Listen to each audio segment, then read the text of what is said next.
I never thought something as trivial as skincare samples could lead to a mini dramatic saga in my life, but here we are. You see, I'm somewhat of a beauty aficionado. There's just something about the glossy packaging and the promise of glowing skin that gets me every time. Recently, I placed a rather extravagant order with one of my favorite online brands, and in the box, among my beloved new serums and creams, were several freebies, an enticing array of moisturizers, eye creams, and masks. I was practically vibrating with excitement when I opened the package, my heart racing at the thought of testing out all these new products.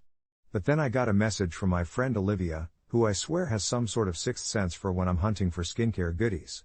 She casually asked if I'd share one of the freebies with her. At first, my instinct was to say yes. After all, we've been friends for years, and it's not like I wouldn't eventually use them all, but then a little voice in my head started whispering doubts. Olivia has a habit of always wanting something from me. Whether it's borrowing clothes or asking for my food, she rarely offers anything in return, and a seed of resentment was starting to sprout.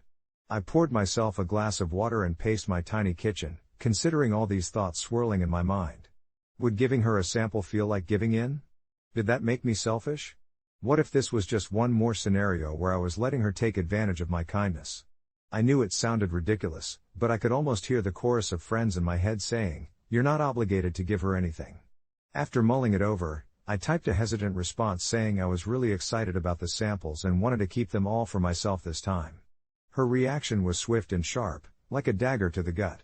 "Wow, thanks for nothing," she replied, followed by that pregnant pause of silence that spoke volumes. I could feel dread creeping in as I anticipated the fallout. Days went by in this weird in-between space where I felt nauseous about our friendship. I tried not to think about Olivia scrolling through Instagram, likely wondering if she should unfriend me. The guilt was unbearable. Even though I told myself I was in the right, it didn't feel that way at all. I'd lay in bed at night staring at the ceiling while replaying our conversations in my mind, convinced I had ruined our friendship over a trivial tube of moisturizer. When I did get a call from her a week later, my heart sank. "I'm sorry, I shouldn't have snapped at you," she said, and I could hear the sincerity lacing her tone, but part of me still felt vulnerable, hanging on the defensive. I'm ashamed to admit that I let our previous exchanges color my view. We met up for coffee, and rather than bringing it up, I tossed the tension in my back pocket, hoping it would remain there for good. Over lattes and pastries, we slowly patched things up, exchanging laughter and stories of our most ridiculous beauty blunders. Then came the moment I didn't expect, when Olivia leaned in and confessed how she had been feeling insecure about her struggle with skincare lately, always comparing herself to me like I was somehow the beauty guru supreme. That simple moment of vulnerability shifted everything for me. I realized this wasn't just about a tube of eye cream. It was about wanting to feel good enough, not just for others but for ourselves. As we packed up our things and said our goodbyes, I felt lighter, like a fog had lifted. I still didn't give her a sample, but I learned something far more valuable about compassion and friendship. Maybe I wasn't the asshole for wanting to keep a little something for myself, but I'd like to think I could open up my heart a little more, and next time, maybe instead of a sample, I could offer her a different kind of support. We all have our battles, whether they're fought with skincare products or self-esteem, and I think there's enough love to go around if we let it. Sitting on my couch later that evening, the remnants of our conversation flickered through my mind like a movie reel. The sunlight had dipped low, painting everything in shades of gold and crimson, and it was a moment that asked for reflection. I curled up in my favorite blanket, clean and soft against my skin, and I could still hear the gentle thrum of Carla's voice, the way it had wavered just slightly when she talked about her struggles. It had always been challenging for her to navigate the world of self-care, not just in terms of the products we used but in understanding that taking care of ourselves wasn't something we should feel guilty about. I had often hoped to impart that wisdom to her, but my protective instincts had kicked in, convincing me that keeping the samples I earned felt justifiable, especially when I'd put in the effort to justify the splurge. I pulled out my phone almost subconsciously, scrolling through messages and photographs until I landed on one I had saved of my latest skincare haul. Beautiful products lined up, glistening in the sunlight, each promising a new layer of comfort and confidence. But the excitement had dulled a little now, more of a reminder than a trophy. Instead of rushing to put it away, I paused on the image, feeling a twinge of guilt I hadn't expected. It was easy to say I'd offered enough just by sharing my thoughts and support, but had I truly been a good friend? What about the little secrets we shared, the plans to embark on a self-care weekend together one day, a day where we'd pamper ourselves without a hitch? I closed my eyes and pictured us at my kitchen table, masks slathered on, giggling as we debated which Instagram skincare trend we should try next, our laughter echoing through the room like a bomb. The thought soothed me, propelling me to realize that friendship wasn't one-sided. Maybe I could bridge that gap of selfishness by reaching out, even in small ways. "Hey, Carla," I texted slowly, "I was just thinking about our plans for a self-care day. How about we do it this weekend? My place, your favorite snacks?" I paused, biting my lip, hesitating over the next part. I wanted to offer more than just casual companionship. I wanted her to know it was reciprocal, that her battles truly mattered to me. "And I can share some of the new products with you if you're interested. We can take a look together." As the message sent, I felt a surge of relief. I wasn't erasing my prior hesitation about sharing my samples, but rather transforming it into something more meaningful, something I could offer that wasn't just a quick fix but a long-awaited connection.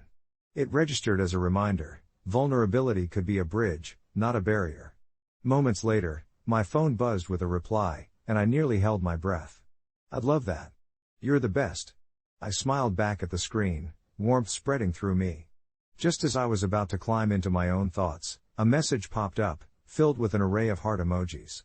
My heart swelled as the reality hit me: sharing didn't always mean losing something of myself. Sometimes, it meant discovering a depth of friendship, a bond stronger than any surface mask.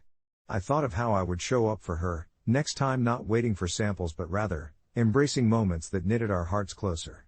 That night, I drifted off to sleep with a sense of hope hanging in the air, ready to explore what our little self-care weekend might bring, understanding that every relationship needs nurturing, just like our skin, both requiring gentle care and sometimes, a sprinkle of love. The next day was one for the books, a slow Sunday morning filled with the soft promise of new beginnings. I brewed a steaming cup of chamomile tea, letting the comforting aroma wrap around me like a warm blanket. As I sat on my well-loved sofa, the sun poured through the blinds, casting playful patterns across the room. I thought about how I could turn this seemingly trivial skincare conflict into something more meaningful. It hit me that I could invite Lisa over for a proper self-care day instead of simply waiting for our regular hangouts to become about swapping products. I envisioned a skincare extravaganza, 3 types of face masks, homemade scrubs, and a playlist filled with all our favorite tunes from college. I wanted to create a space where we could laugh, cry, and talk about everything, the gossipy surface stuff and the deeper issues we sometimes skimmed over, tapping into how our battles with skin insecurities mirrored our struggles with self-acceptance. That week, I shot Lisa a text, inviting her over for our self-care extravaganza.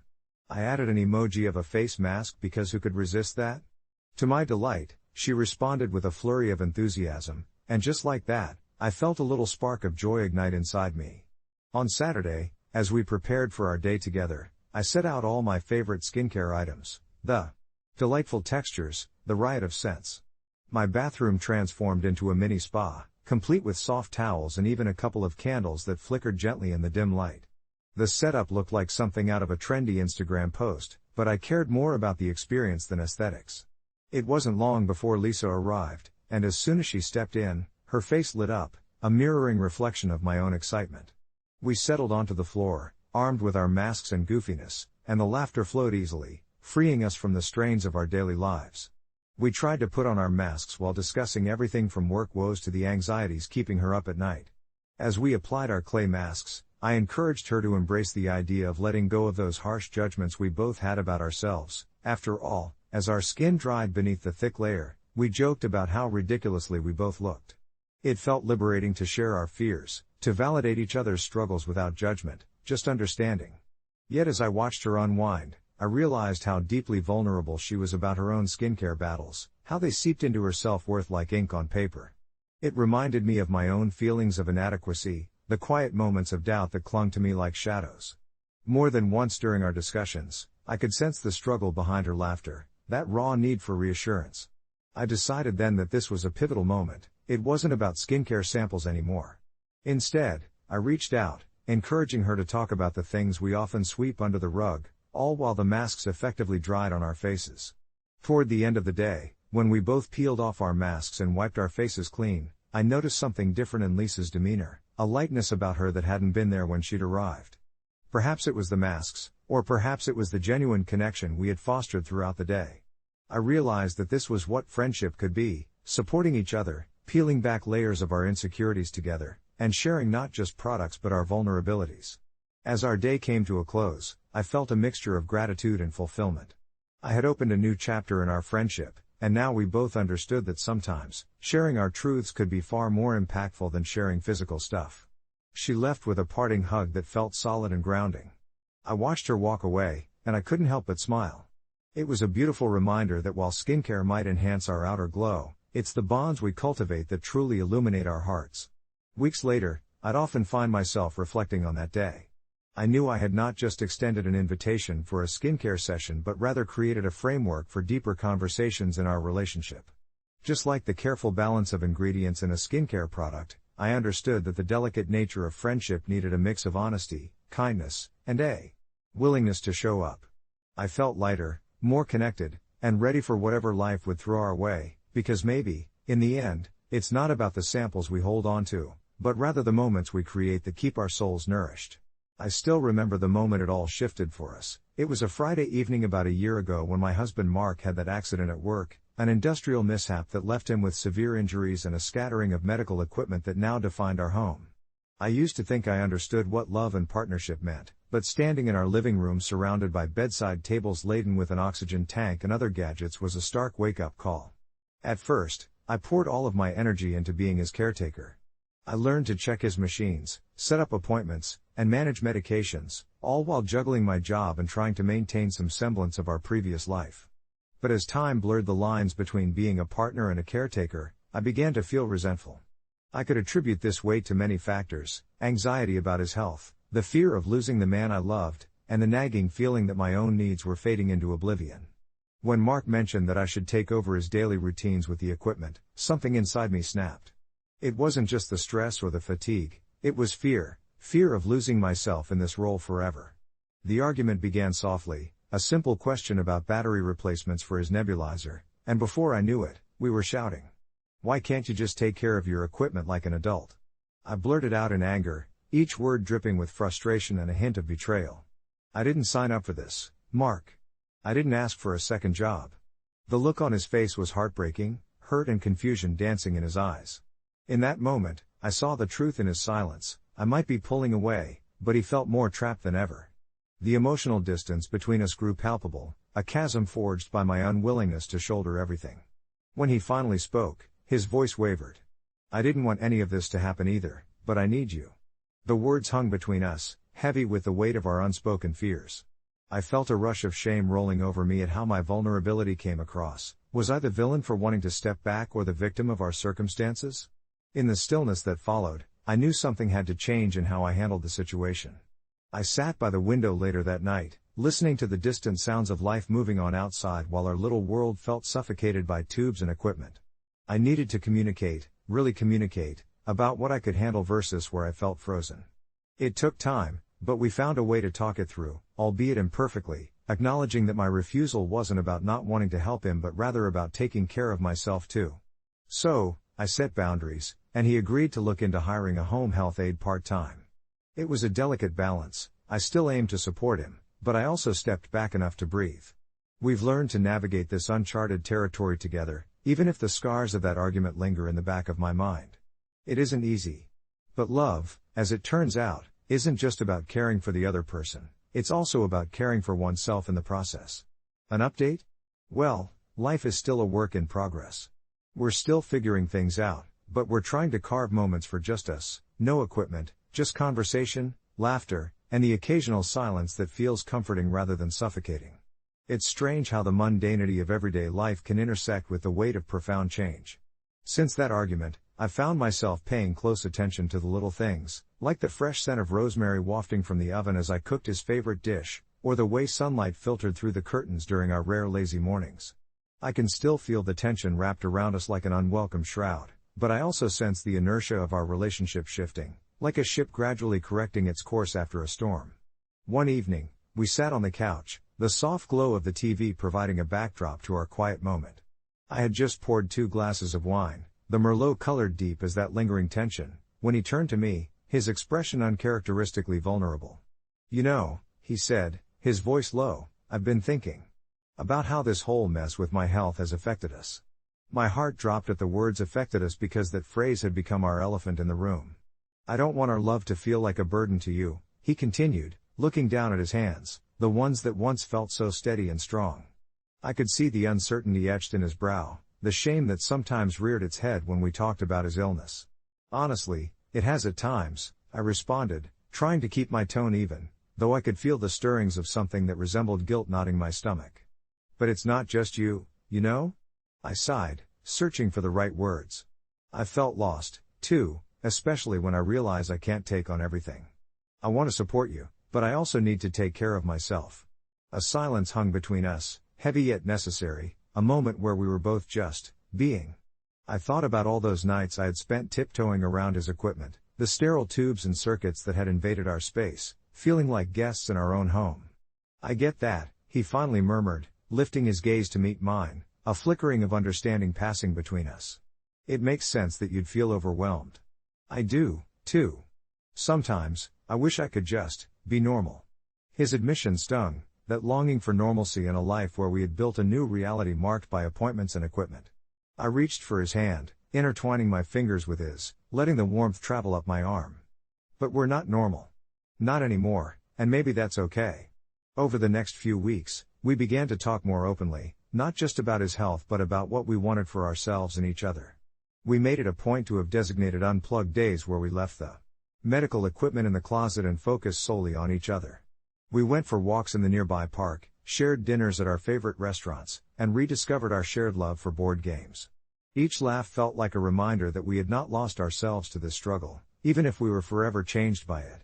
While the scars of our past arguments still lingered, they transformed into shared reminders of how fragile yet resilient we could be. An update? Life continues to be a roller coaster, but we have learned to embrace the ride together, feeling every rise and fall with newfound appreciation. So yes, we're still navigating our way through this uncharted territory, but now, we do so hand in hand, finding joy in the mundane and strength in each other. And perhaps that sense of acceptance, of our transformed normal, is the truest expression of our love. As days turned into weeks, I found myself reflecting more on what it means to love someone who's facing health challenges while simultaneously learning to advocate for my own needs. I remember one quiet evening, the golden light of sunset spilling through the window, casting a warm glow across our cluttered living room littered with medical gear, the weight of everything settling heavily on my shoulders. It was one of those rare moments when we weren't talking about his health, but just sipping tea and listening to the sound of the kettle cooling down.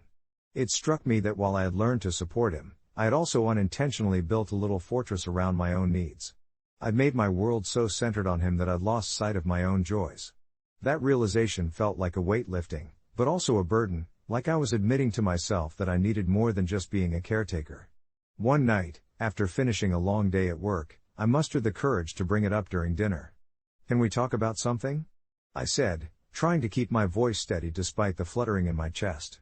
He looked up from his plate, his fork paused mid-air, concern etched on his face. "Of course. What's on your mind?" The care in his eyes reassured me, urging me forward. "I feel like I don't even know who I am anymore outside of this." I gestured to the various medical items around the table. "I still love you, but some days, just being your caregiver feels like it's consuming me."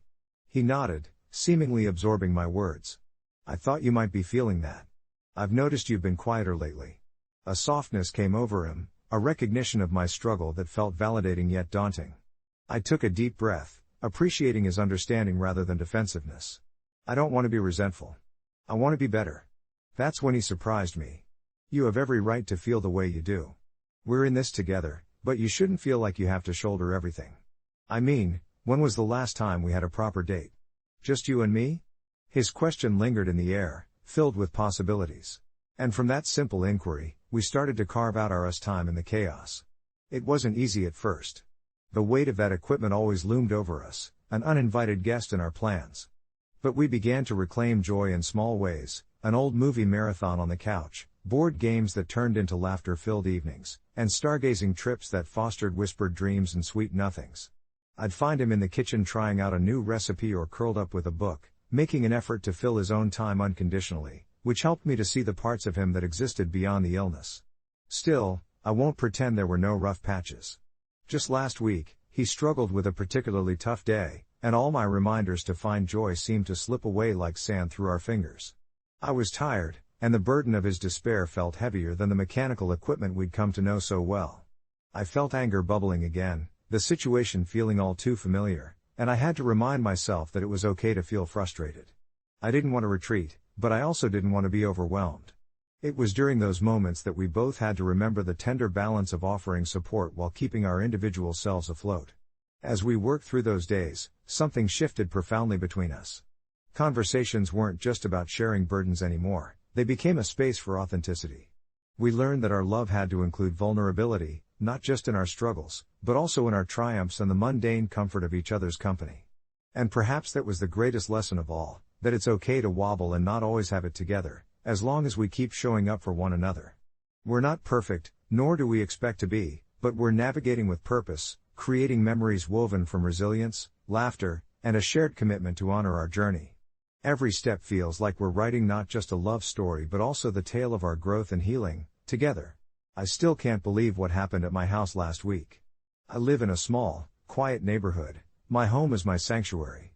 It's where I unwind after long days at the office, where I bake my famous chocolate chip cookies, and where the peace of mind comes from knowing I'm in control of my space. When I bought this place, it was just me, and I loved it for that reason. But lately, things have been shifting. It all started on a breezy Saturday afternoon. I was in my kitchen, humming under my breath while the sweet smell of vanilla and melting chocolate wafted through the air. There was a knock at my door, nothing unusual, perhaps a neighbor, or maybe even a delivery. When I opened it, there stood a woman, early 30s, hair pulled back in an impatient ponytail, and beside her was a little girl, maybe 6, with muddy shoes and a candy-stained shirt. "Hi. Sorry to bother you, I live just a block down and I'm in a bit of a bind," the mom said, her eyes darting nervously. Right away, something felt off. I had a million things to do, and my instinct was to politely decline, but instead, I just stood there listening. She explained that her car had broken down and she needed to wait for a friend to pick her up. Could they just stay for a little while? Now, I know what you're thinking, what's the harm in offering a couple of strangers a place to hang out momentarily? But as she talked, the unease grew in my stomach.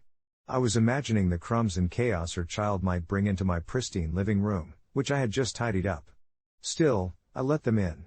As soon as they crossed the threshold, the girl dashed to my potted plants and began poking around, while her mother plopped on my pristine couch, checking her phone like it was a ticking clock. The tension started to rise in me, but I balanced on the edge of playing gracious host and keeping my sanity intact.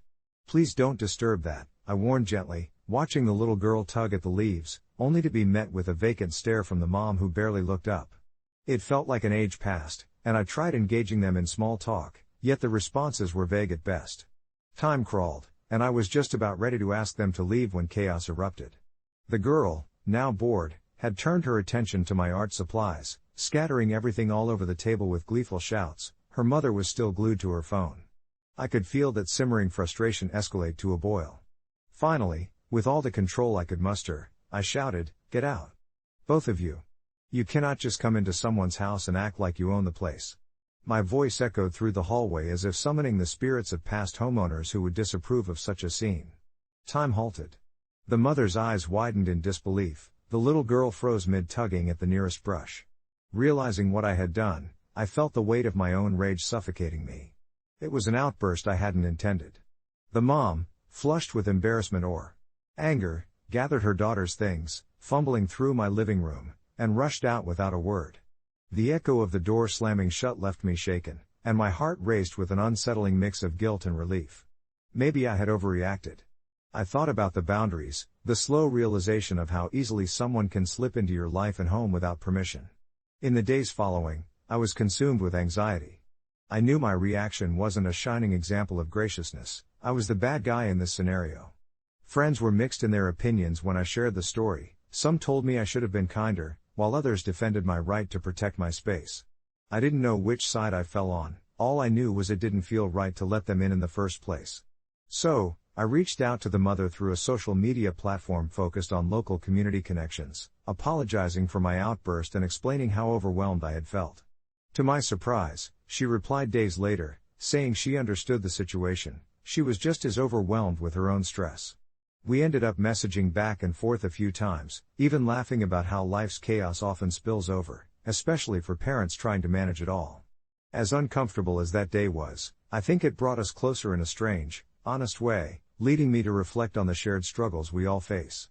Who knows, maybe next time I'll be better prepared to handle unexpected visitors, or perhaps, I'll finally be able to embrace a little bit of that chaos I once feared. I still think about that day, the strange blend of embarrassment and relief that lingered long after the dust settled. In the week that followed, my conversations with Kelsey shifted into something unexpected, a cautious friendship born from an awkward moment in my living room. We hadn't met up in person since, and honestly, even the thought of it terrified me. I had reluctantly opened my door, both to a literal visitor and to a window into a world outside my own rigid routines. I remember sitting by my kitchen window, which overlooked the busy street that once felt so far removed from my life, and watching the families hustle by. Their lives seemed so full of everything I had avoided, the noise, the laughter, the mess. I scrolled through my phone one dreary afternoon, pausing at a photo Kelsey had sent. It was of her at a park with her son, laughing over a picnic spread that they had captured mid-bite in vivid colors. The joy radiating from that shot made me ache for a connection I'd shunned for far too long. Embarking on this new, unusual friendship was shaky at first. I found myself second-guessing every text, wondering if I was bothering her. But she seemed eager to chat, her humor kept creeping in, reminding me that maybe I wasn't as hopelessly out of sync with the rest of the world as I thought. Just a couple of imperfect adults, she texted once, during one of our late-night exchanges. I chuckled, finally letting my guard down just a little. Our messages felt like little life buoys amid the turbulent waters we were both navigating. Then, 2 weeks post-chaos, Kelsey sent a message that threw me. She was planning a small barbecue for the neighborhood and suggested I come. My heart raced at the thought of being surrounded by unfamiliar faces. What if I'm the only one without kids there? I thought, battling my introverted nature. But then I remembered our last exchange, how she'd alluded to a family that might be just as overwhelmed as I was. There was an odd kind of comfort in that realization, a shared humanity in feeling lost amid our roles. Gritting my teeth, I reluctantly agreed. The day of the barbecue felt like preparing for an exam I hadn't studied for. I walked into her backyard, heart pounding, trying to steady my breath amidst the laughter and clinking of glasses. To my surprise, the atmosphere buzzed with warmth, the scent of grilled burgers wafting through the air. Kids played tag, their squeals of laughter mixing with the sounds of easy conversations. Kelsey spotted me first, and her face lit up like a beacon. "You made it," she called out, and in that moment, any anxiety I had ebbed away. Slowly, I started mingling, conversations flowing more naturally than I anticipated. I learned about the other parents and their various struggles, in parenting, in life, common experiences resonating through their stories. Their laughter reminded me how liberating it was to just be, without the confines of expectations running my day-to-day. As the sun dipped lower in the sky, painting everything in soft hues of orange and pink, I found myself chatting with a mother named Sarah, who was going through a separation. I listened to her fears echo some of my own, our conversation like a threading of kindred spirits who had weathered storms unseen to each other. I wasn't expecting this, being pulled into a collective narrative of struggle and perseverance, but it filled a void I didn't know I'd been trying to fill. When I spotted Kelsey across the yard, tending to the grill, I smiled, a silent thank you escaping my lips. Maybe at that moment, surrounded by strangers who shared the same evening light, capable of their own chaos, I realized I wasn't the only one feeling overwhelmed and isolated. I could feel the threads of connection weaving around us all, stitching us together in this weird, chaotic fabric of community. That night as I drifted to sleep, I felt lighter, unburdened from the weight I had been carrying. I thought about our original conflict and marveled at how one moment, one chaotic, unexpected moment, could unravel a tight-knit cocoon I had spun around myself and reveal the world outside. Who knows where this newfound openness would lead me? All I knew was life was messy, but perhaps it's the mess that reminded us we're all human, endlessly trying to figure it out. And maybe embracing a little chaos wasn't such a bad thing after all. The next morning, I woke up feeling oddly invigorated by my new perspective. As I sipped my coffee, the sun poured in through the kitchen windows, illuminating the chaos of my kitchen table, half-finished projects, to-do lists that seemed to multiply overnight, and crumbs from snacks I never got around to cleaning up. Instead of feeling overwhelmed, I let out a soft laugh. I noticed the beauty in the clutter, the laughter of my kids playing in the other room, and for a moment, I even found it charming. I finished my coffee and decided to embrace the unpredictability of my day. I pulled out my phone and shot a message to Sarah, the mom of the kid I'd yelled at. "Hey, I'm going to the park later with the kids. Would you like to join us?" There was a slight flutter of nerves in my stomach as I hit send, but I hoped she might appreciate the invitation. To my surprise, she responded almost immediately, her excitement palpable through the screen. "I'd love to.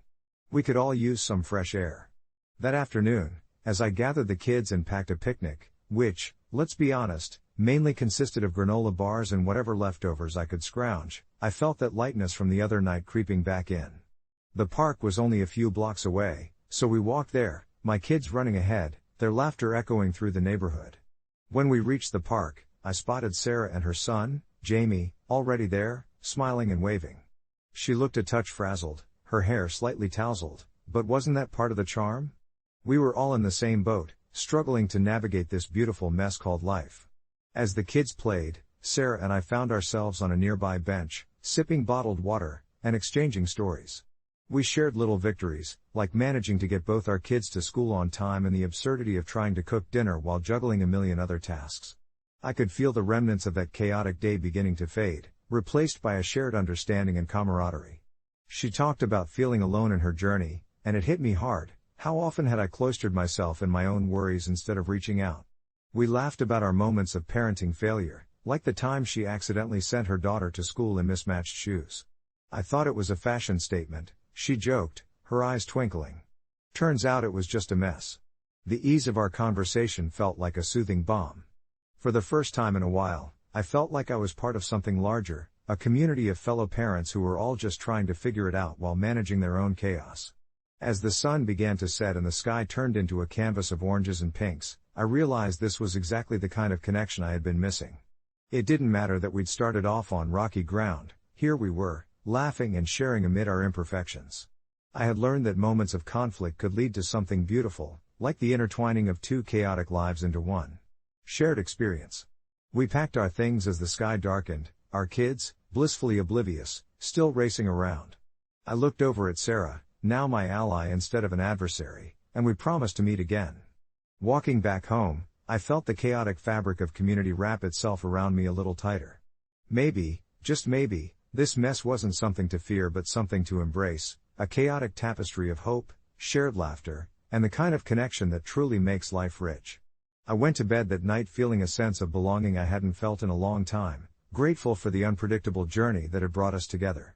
It seemed that embracing chaos had opened a door I didn't even know needed opening. I never thought I'd find myself in this situation, the kind of dilemma people share online with that dreaded "am I the asshole?" tag, but here I am, sitting at my kitchen table, staring down at an empty plate while my kids are out with their dad. It wasn't always like this.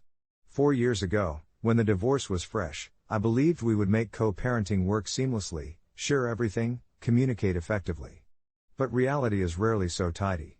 The kids are still adjusting, they're 10 and 8, and between soccer practice, school events, and their dad's weekend adventures, I'm always trying to figure out how best to keep their lives stable. Then came the incident last week when he decided to lay down some new rules. No more video games during the week, he told me, as if he was handing down a decree from on high. I watched my son, Jack, crush his disappointment, the seismic shift in his little body palpable, while Lily, sweet and earnest, tried to negotiate, her big eyes glimmering with hope. "But Dad, what about our homework breaks?" she whispered, as if reasoning with gravity. My ex simply shrugged, his way or the highway, and walked out, leaving me to deal with their fallout. My instinct was to comfort them, to explain that their dad just wanted to be responsible and that they would adjust, but part of me wondered if his expectations were fair. Later that week, I made the decision to send them to his place instead of confront him directly or enforce rules I didn't fully agree with. I figured, maybe he could lighten the burden, let him implement his own decisions without me acting as the buffer. But as soon as I drove away, a wave of guilt washed over me. Was I really giving my kids the best shot at a balanced upbringing, or was I dodging my responsibility as a parent? My phone dinged a few hours later with a text from their dad, laced with irritation. "Nice of you to send them over without discussing it first." I stared at the screen and felt a ball of anxiety tighten in my throat. Despite his tone, I had hoped he might realize that I wasn't there to undermine him but to let him take the lead, something I thought he'd appreciate. But instead, All I felt was the familiar pang of fear that I was failing. What if I was just being lazy, avoiding the hard conversations we needed to have about co-parenting? Later that night, while I tucked the kids into bed, I saw what I feared most: Jack's little face crumpled up, confused over why he had to choose between Dad's rules and fun. I tried my best to comfort him, but I could sense the distance growing between us, as if the uncertainty I felt was infecting him, too. "Why can't we just have fun and it be okay?" he asked, his voice barely above a whisper, and it broke something inside me. What was I teaching them? That it was acceptable to pass the buck? That parenting was something to avoid? A part of me wanted to fight back and explain how harsh it could feel sometimes, yet another part feared pushing my ex further away, resulting in even more tension between us. I ended up lying awake, the weight of my choices pressing against my chest, unable to shake off the feeling that I might just be setting them up for confusion rather than a permanent solution. Days later, I received a text from my ex. He suggested a family meeting over pizza, which felt like a small olive branch, but I held my breath. It was the same dilemma looming over our heads, but it felt different now, more like a negotiation of emotional stakes than a black and white situation. Could we really move toward understanding each other's perspectives? Or were we destined to trip through mutual resentment? I still don't know how the meeting will go or if I'm the one creating divisiveness, but sitting at my table, I know it's critical to address our doubts. In the end, co-parenting might just be life's grandest mess, and I have to find a way to embrace that chaos for my kids' sake, even if it means controlling my guilt in the process. I hope to approach this journey not as two frazzled parents pulling apart but as a team willing to push through the discomfort for the sake of those innocent little faces, learning together along the way.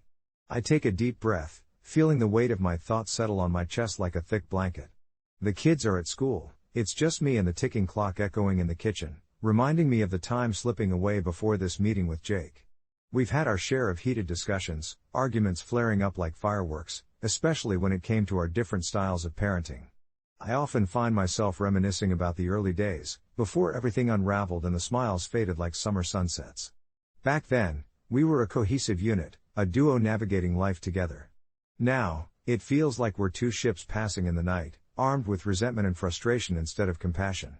I'm expecting him to come in guns blazing, ready to discuss a recent weekend incident where, in his eyes, I overstepped by allowing our kids to skip their bedtime to watch a movie.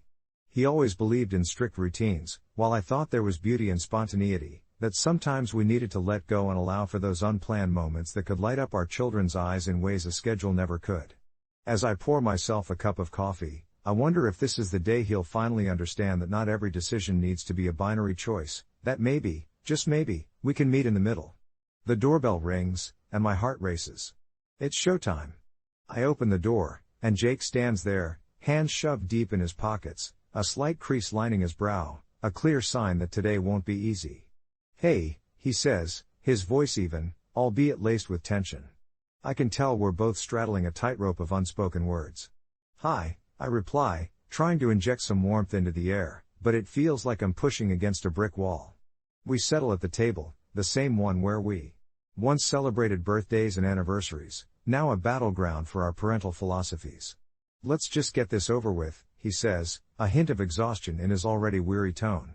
I nod, swallowing my pride, yet desperate to convey that my intention is not to undermine him but to seek a solution that serves the kids instead. As we dive into the conversation, I explain my perspective, emphasizing that those moments of joy, like movie nights, are precious. But they need structure, Michelle, Jake counters, running a hand through his hair, a move I recognize as one of frustration. "I get that," I reply softly, "but we can blend both. They can experience the joy of spontaneity and still have a routine." The tension crackles between us, an undeniable force that seems to be lifting us farther apart rather than bringing us together. But as the conversation flows, I start to catch glimpses of understanding breaking through his resolve. "I just want what's best for them," he finally admits, his voice dropping to a softer tone, vulnerability creeping in. There's a flash of something in his eyes, a flicker of the man I once loved, now buried beneath layers of hurt and anger.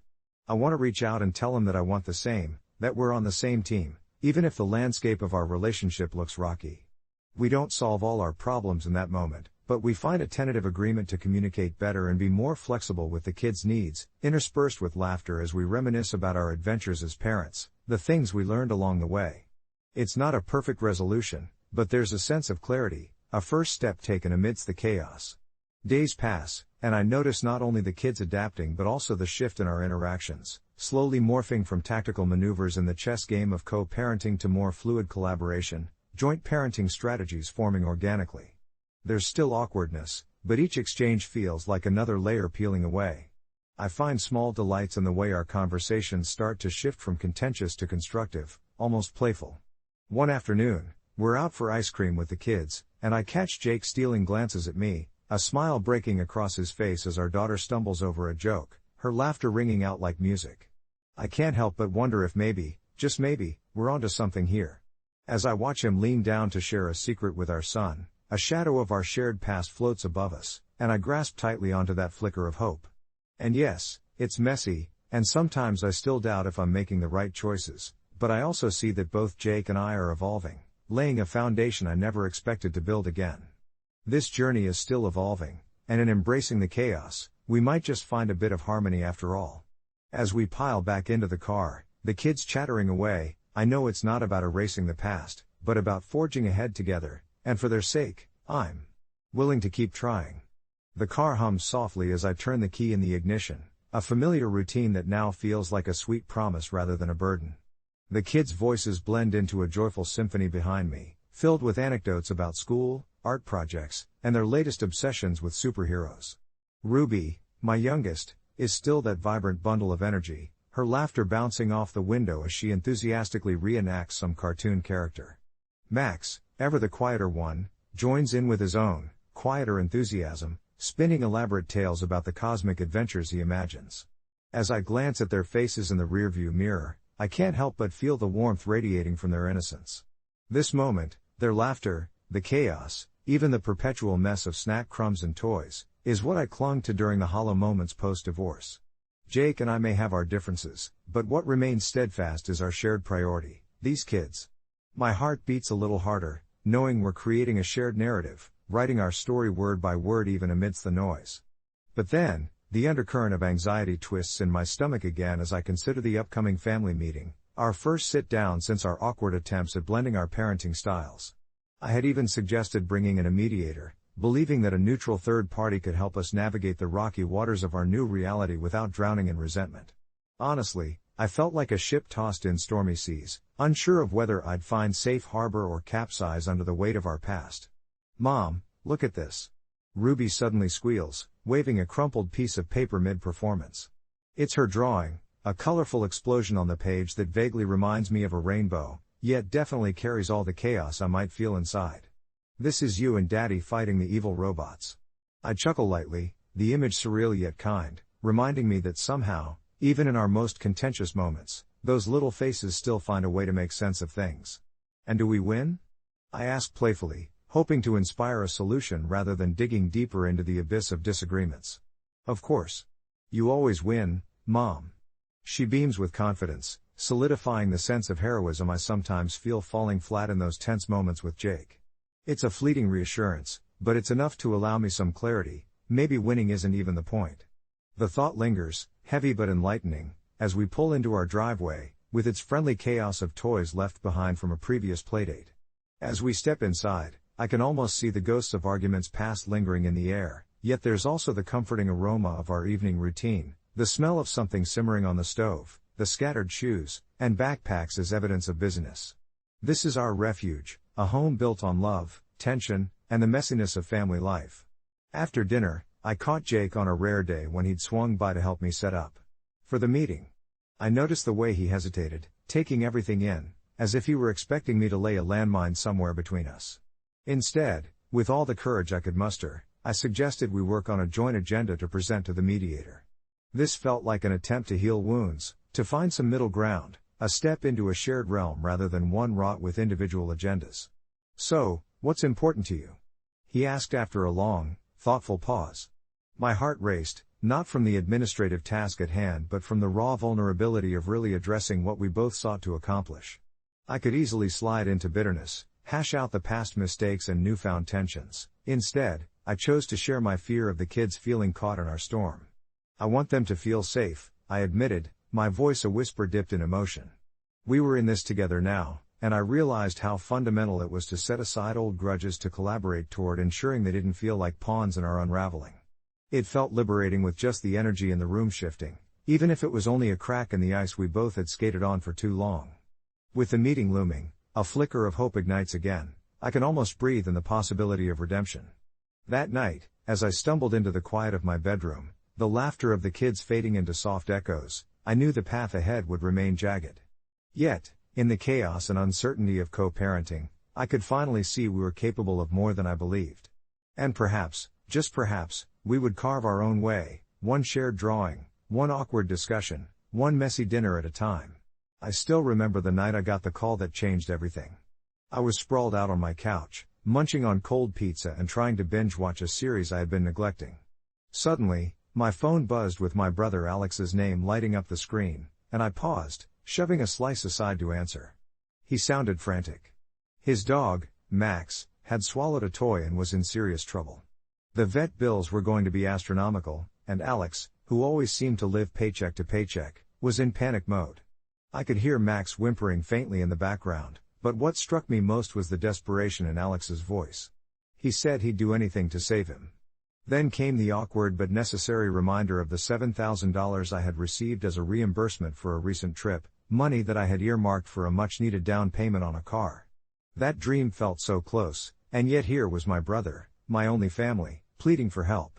"I don't know what to do, I can't afford this, please, I'll pay you back," he begged, and I could practically hear Max's tiny heart racing in my imagination. I felt torn apart. I pictured myself in Alex's shoes, drowning in worry, and how helpless I'd feel without the means to help Max. But that money wasn't just meant for my car, it represented stability and independence. With my heart heavy, I said, "Okay, I'll help, but you have to promise to pay me back." The relief in his voice was palpable, but it left me with a knot in my stomach because I knew I was setting aside my own needs, yet another instance of playing the role of the responsible sibling. A month later, I received a text that Alex's vet bills had exceeded my original offer. The more I sat with this, the more my anxiety grew. I had scrimped and saved to take that trip and had budgeted every cent meticulously, only to consider forking it over to Alex without any clear path back to my own goals. When I pressed him for repayment guarantees, he just got defensive. "You don't understand, Claire. This is about saving a life." I was a mix of frustration and guilt, feeling like he was weaponizing Max's health against me.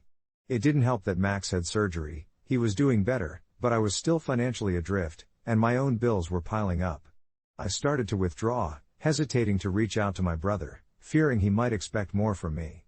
Our conversations became strained, every message loaded with unspoken tension. I felt like a villain for wanting my financial security but also a fool for not stepping up more. AITA for not just giving this up? I want to support him, but how can I? I contemplated, sitting on the edge of a precursory decision, my emotions tangled up like a knot I couldn't quite untie. Every day felt like a weigh-in, balancing my love for my brother against my needs. I finally reached out, heart pounding, and we talked it out. He reiterated how grateful he was but made me realize he needed to own his responsibilities, too. In that moment of raw honesty, we both recognized that familial bonds shouldn't be measured in money. We found a way forward, adjusting his payments while developing new understandings of our roles. It's been a month since our conversation, and though Alex still hasn't fully paid me back, I can feel the shift in our dynamic. We're more communicative now, working together on building that sibling bond while slowly repairing our financial strains. I'm still working toward my car and letting go of that guilt that weighed so heavy on my shoulders. As for Max, he seems to be thriving, wagging his tail more than ever, and honestly, the sight of him bouncing around has been worth every unspent dollar. Life goes on, and so do we. I never thought that a dog could teach humans so much about resilience and love, but here we are. Sitting in my living room on a rainy Saturday morning, I watch Max sprawled out on the couch, belly up, legs splayed like he owns the place. His existence has brought this unexpected joy into our lives, a bright spot amid the turbulent waters we've been navigating. As I sip my coffee, I think back to where it all started, the phone call from Alex that threw our family finances into disarray. At first, it felt like a betrayal when he asked me for the money I had reimbursed for our trip. $7,000 was no small amount, especially when it had been earmarked for my car payments.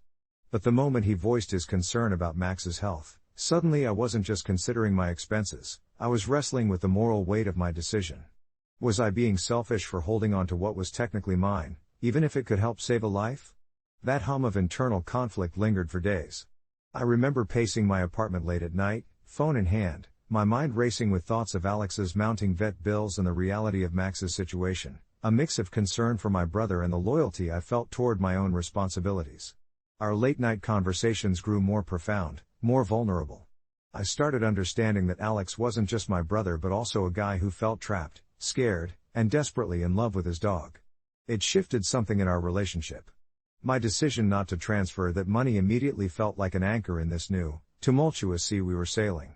Over time, as I slowly began to find my footing again through little jobs and gig opportunities, I'd worked out a plan to address my own financial concerns without abandoning him completely.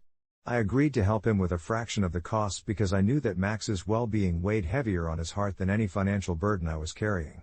Then there was that one Saturday morning after Alex had worked late into the night just to bring in some extra cash. I could see the exhaustion drawn on his face. I made us both a hearty breakfast, scrambled eggs with toast and avocado, and set it on the kitchen table. The smell of the coffee brewing and the sizzle of the eggs seemed to wake him from a stupor, and as he sat down, I could feel the tension easing between us a little more. "You didn't have to do this," he said, rubbing his eyes. "I'm fine managing on my own, you know." "Yeah, but I think we both need this," I replied, feeling the warmth of our moment. That morning felt different. As we shared stories about our childhood, about fights over whether we were going to eat cereal or a sandwich for dinner, that affectionate banter we held so dear, I noticed our walls were coming down. I could see how much he cared about Max, and I was easing into my own role of support rather than a reluctant benefactor. By now, it was clear that our relationship was morphing. Thanks to late-night chats, hearty breakfasts, and those small decisions to be there for each other, I could finally release the tension built up from those days of resentment and guilt.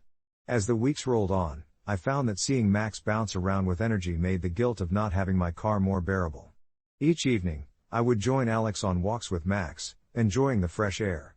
We'd talk about silly things, music, movies, and his latest attempts at becoming a TikTok sensation. I never imagined the world of dog stardom could be so competitive, but seeing him get more animated discussing it lifted my spirits. And sure, things aren't perfect yet. There are still disagreements about finances and the lingering edge of unfulfilled expectations regarding repayment, but we're working through it together. It's less of a transaction and more about reconnecting. We're nurturing our connection instead of guarding our pockets. I still want my car, and I still don't have all my ducks in a row financially, but I've come to realize that there's something more valuable in these moments with Alex and Max. Life is messy, and sometimes we end up in these tangled webs, but as I stare at Max now, I recognize that we're all figuring it out in our own time, one paw, $1, and one fragile bond at a time. The sun was setting, casting a golden glow across the living room where I sat with Alex, both of us fully enveloped in a narrative that was still very much in progress. Max, his soft golden fur catching the light just right, lay sprawled on the floor, blissfully unaware of the intricacies of human transactions and expectations. The vigor with which he played with his squeaky toy felt like an innocently perfect metaphor for the simplicity we all sometimes overlook. It was moments like this that made me realize how worth it was to prioritize relationships over finances, no matter how tempting it was to cling to the cold, hard numbers that dictated our realities. I glanced at Alex, who was focused on his phone, probably debating whether to text the veterinary clinic about Max's follow-up appointment. There was a new tenderness to our interactions. The shadows of previous conversations no longer seemed to linger like an unwelcome cloud above us. Instead, they were softer now, like hints of rain, bringing life to dry earth. "Hey," I said, breaking through his concentration. "You know I'm proud of you, right? For making decisions that are best for Max." He looked up, surprise flickering across his face momentarily before his features settled into an almost shy smile. "Yeah?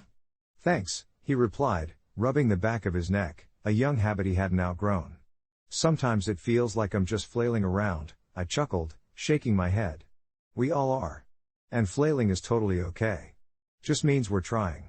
The energy in the room shifted again, a sort of understanding settling in the space around us. It was a reminder of our childhood days, silly but honest adventures where flailing often resulted in laughter.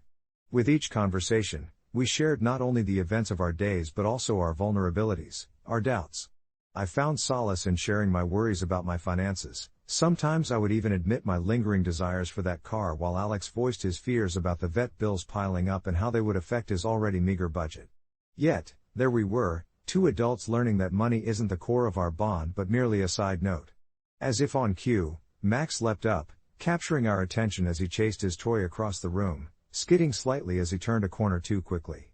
"Super dog," I shouted playfully and tossed his ball toward the kitchen. His excitement was infectious, and for a few moments, we watched him, both of us chuckling at the silliness of it all. It wasn't lost on me how Max had somehow tethered us back together in a way that money never could. He was family, and sustaining him meant nourishing our relationship too. There was still a long road ahead. I could feel the weight of unfulfilled promises and unpaid bills lingering, but each day of shared responsibilities felt like a little victory. I had let go of the need to keep precise accounts between us. Our relationship was worth more than dollar signs. Instead, I focused on being there when Alex called for moral support and being flexible when it came to managing my own financial expectations. Weeks went by and the dynamic continued to shift from necessity to genuine connection. Sometimes, while Alex was working late or volunteering with Max at the local shelter, I'd steal moments for myself, negotiating my own budgets, trying to find a way to carve out a new sense of financial independence. Instead of pressuring myself to rebalance the scales, I began to find joy in little luxuries, a fancy coffee after a long day or a new book to immerse myself in. It wasn't about recklessness but rather a practice in nurturing my own happiness alongside my obligations to my brother and his dog. One evening, sprawled comfortably on the couch, Alex and I watched an old movie together, the kind that stretched between dramas and comedies, filled with awkward pauses and inopportune moments. Max was nestled between us, snoring softly as we munched on popcorn. I felt a serene sense of contentment washing over me. It struck me that the burdens I thought were too heavy to carry were lightened even just by sharing the journey with someone else. I didn't know if I would ever get that car, and honestly, it started to feel relatively trivial against the backdrop of healing that was happening.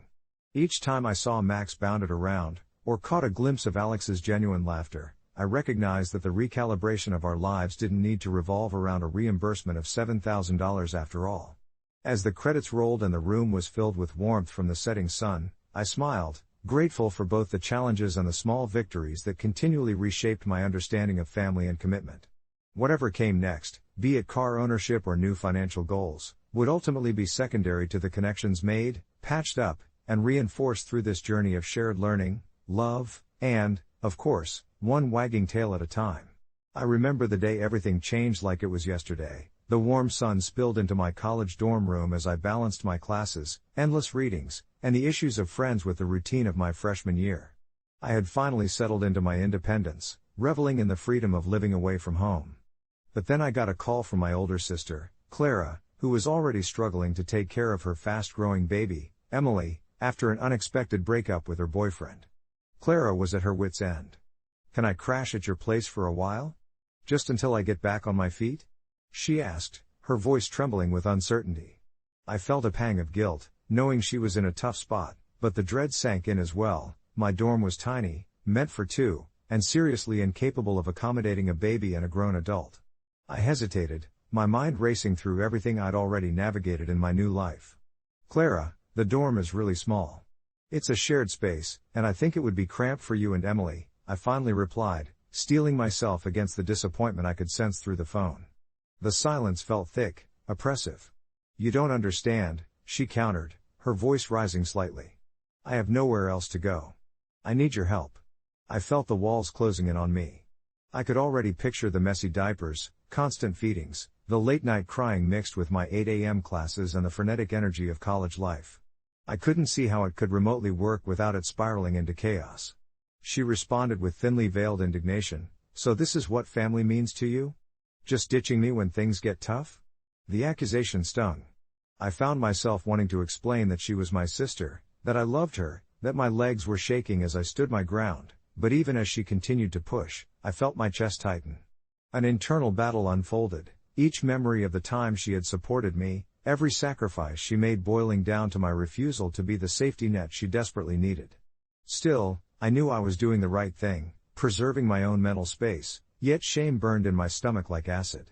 I could only muster a small, "I'm really sorry, but I just can't," before she hung up. The next day felt hollow.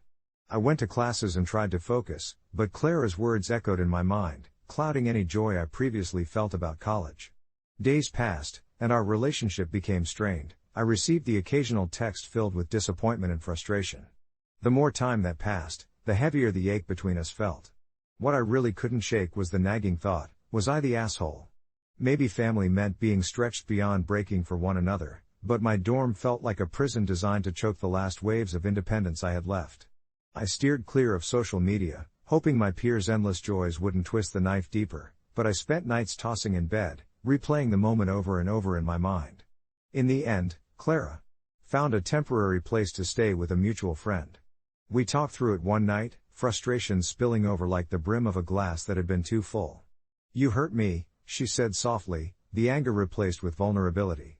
It hit me hard. I had, in some way, shifted the burden of her struggles onto my own shoulders, intending to protect myself while causing her pain. I apologized, genuinely this time, realizing we weren't at war but traversing different battles. We both cried, sharing our vulnerabilities, and in that raw, open moment, I understood, sometimes being the good sister doesn't mean rescuing, sometimes it means being honest, even if it hurts both of you. Now, months later, we're not back to where we were, but there's a new understanding, and perhaps a tentative acceptance that we both have our paths to navigate, and sometimes those paths don't intersect as neatly as we wish. It's been a few months since that emotional exchange, and while we're not instantly best friends again, there's this unspoken truce hanging in the air like a tentative peace treaty. We've started texting more, usually about the mundane stuff, her telling me about late-night diaper changes while I ramble about my dorm meals and exam stress. It's less about the big, dramatic moments now, more like a slow rebuilding of our friendship brick by brick. I remember last week, just a regular Sunday, when I decided to call her while I was huddled under my pile of textbooks, desperately trying to absorb the chapter on Shakespeare. I asked her how things were going with the baby, and she laughed a little, telling me how she finally managed to get him to sleep without having to rock him for an hour first. The way she spoke, with this mix of pride and exhaustion, made me smile. Here's this woman I grew up with, and despite all the chaos, she's learning and evolving into a mother like I always knew she could. It hit me hard in a way I wasn't prepared for, realizing she's not just my sister anymore, she's a whole person living in a completely different world now. A little later, the conversation turned more serious, as it often does when we start to dig deeper. She admitted she still felt a bit lost, caught between who she used to be and who she's becoming. While I sat there, I remembered all those times I felt like I was drowning in university pressure, how lost and unseen I sometimes felt amidst it all. It clicked in that moment, as much as I felt like I had to protect my own space and sanity, she was still navigating her ocean of changes alone, just like I was with mine. Instead of feeling defensive or put upon again, I found myself wanting to help her, not out of obligation but because I could understand that loneliness. I suggested we set a regular time to check in on each other, maybe a video call where we could let our guard down and just be ourselves, sisters trying to figure it all out together, even from a distance. I wasn't sure if she'd agree, but surprisingly, she loved the idea. "Let's not just do this when things get hard. Let's make it a thing, you know?" She responded, and it reminded me how vital that connection is, even if it's just to hear her voice or see her face, that familiarity brings comfort. Now, we're weekly catch-up buddies, and it doesn't always look how I imagined a sisterly bond should be, less about shared rooms and secrets, more about shared struggles and laughter over video calls. I've started to realize that love isn't only about proximity, sometimes, it's about showing up, even if it's from 1,000 miles away. We're both still in our own battles, making our own choices, but I feel like we're slowly learning to cheer for each other from the sidelines, which in itself can be a form of love. Sometimes, I think back to that tension-filled moment when I refused her request, wondering how differently I might have reacted. But for now, I'm thankful for the path that's opened up between us. It feels fragile, but in this world that sometimes seems so disconnected, it's like a breath of fresh air, reminding me that there's always room for understanding, if only we let ourselves be honest with one another. As the months rolled on, I found myself reflecting on that pivotal evening more often than I imagined I would. The crisp fall air had settled in, and with it, the leaves painted the campus in rich hues of orange and gold. It was the kind of season where students were buried in their textbooks, but I often let my mind drift to the complex tapestry of my relationship with my sister. What that confrontation had unveiled wasn't just frayed emotions but a shared, unspoken desire for connection amidst our chaos. Sophie had oscillated between feelings of empowerment and despair since becoming a mother, and I admired her ferocity. She was fiercely independent, yet there were nights I could almost hear her struggling through the silence, the kind where a baby would cry in the background, overlaid with muffled sighs.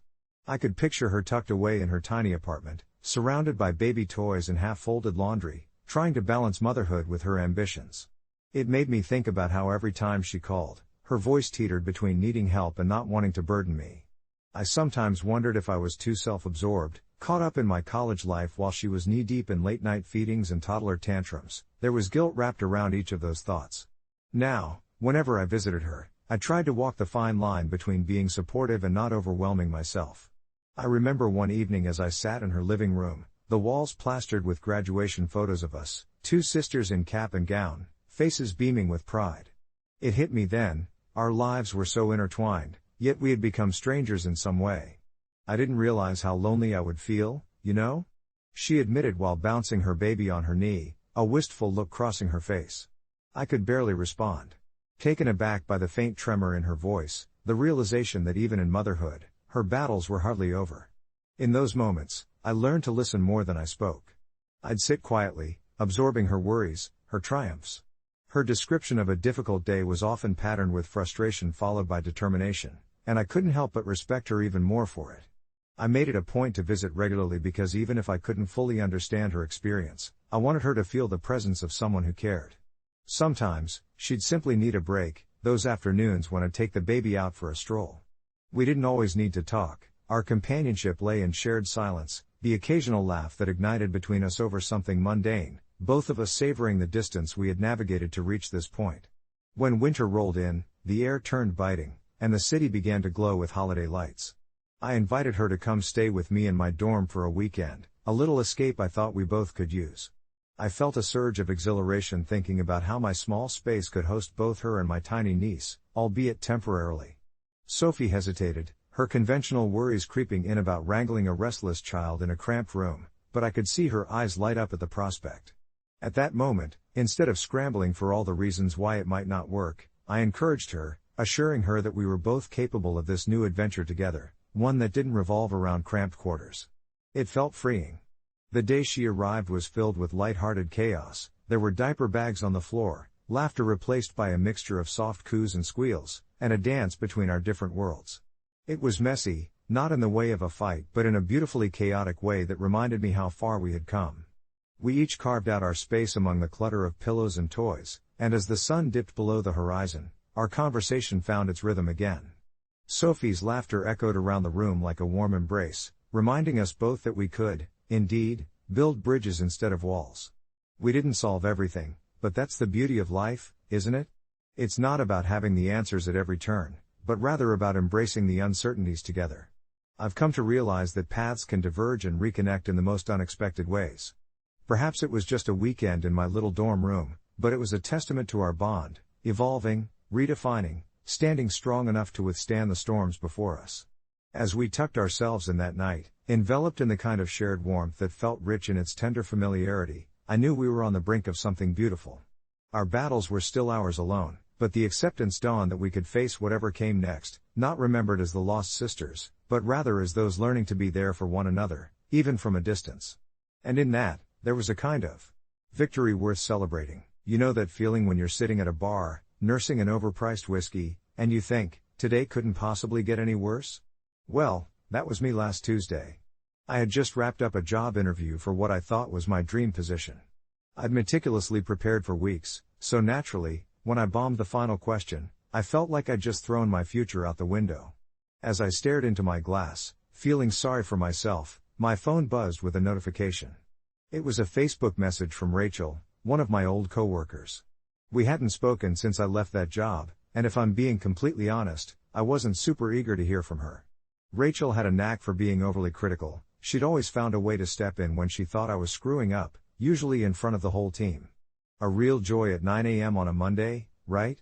So, I hesitated before opening the message. Hey, I just saw your post about that interview. I hope you did well. Just in case you need any references, let me know. Sweet, right? But a part of me stiffened. I didn't want her help. I needed to distance myself from the toxicity of that workplace, and Rachel was absolutely a part of it. Fueled by whiskey, I typed out a response that I probably shouldn't have. Thanks, but I'd prefer not to reach out. You and I never quite saw eye to eye at work. I hit send, taken aback by my own boldness. What was I thinking? The warmth in my cheeks reminded me I was still processing rejection from the interview, and maybe I had a little more to drink than I should have. The reply came quicker than I anticipated. What do you mean? I thought we had a good working relationship. It felt like a slap to the face. Good working relationship? Seriously? Something snapped in me. I was just done. I fired back, honestly, I don't like you, Rachel. We didn't have a good relationship, you constantly made me second guess everything, and frankly, I was relieved when I left. There it was, louder than my own thoughts. After a moment of silence, I realized the bar had gone quiet, and I could feel the eyes from a couple of the patrons on me. Oh great, now I was the spectacle. Rachel didn't retaliate, but her typing dots popped up and disappeared. My stomach twisted. Why had I opened this Pandora's box?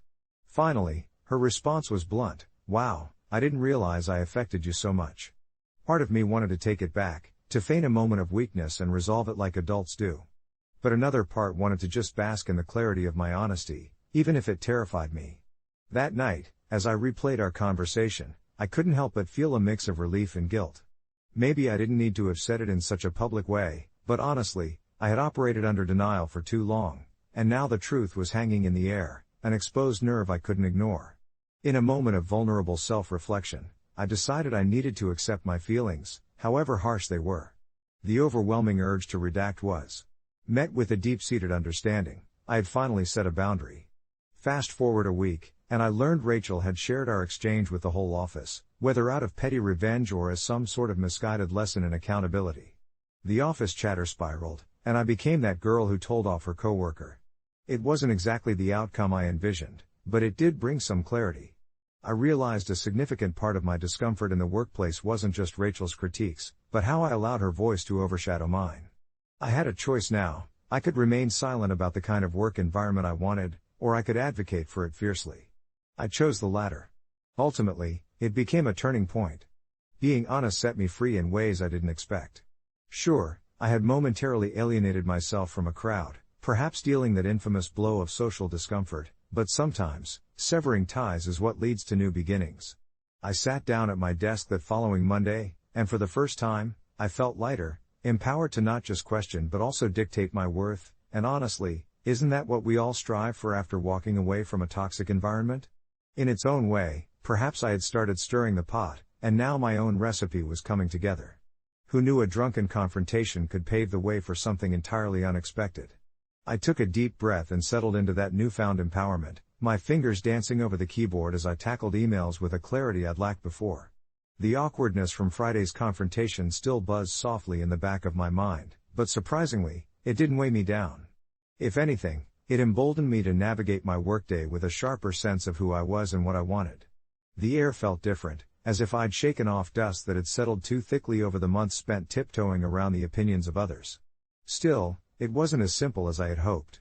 I glanced up occasionally, my former coworker, Liam, hovering around the break room, bantering with others.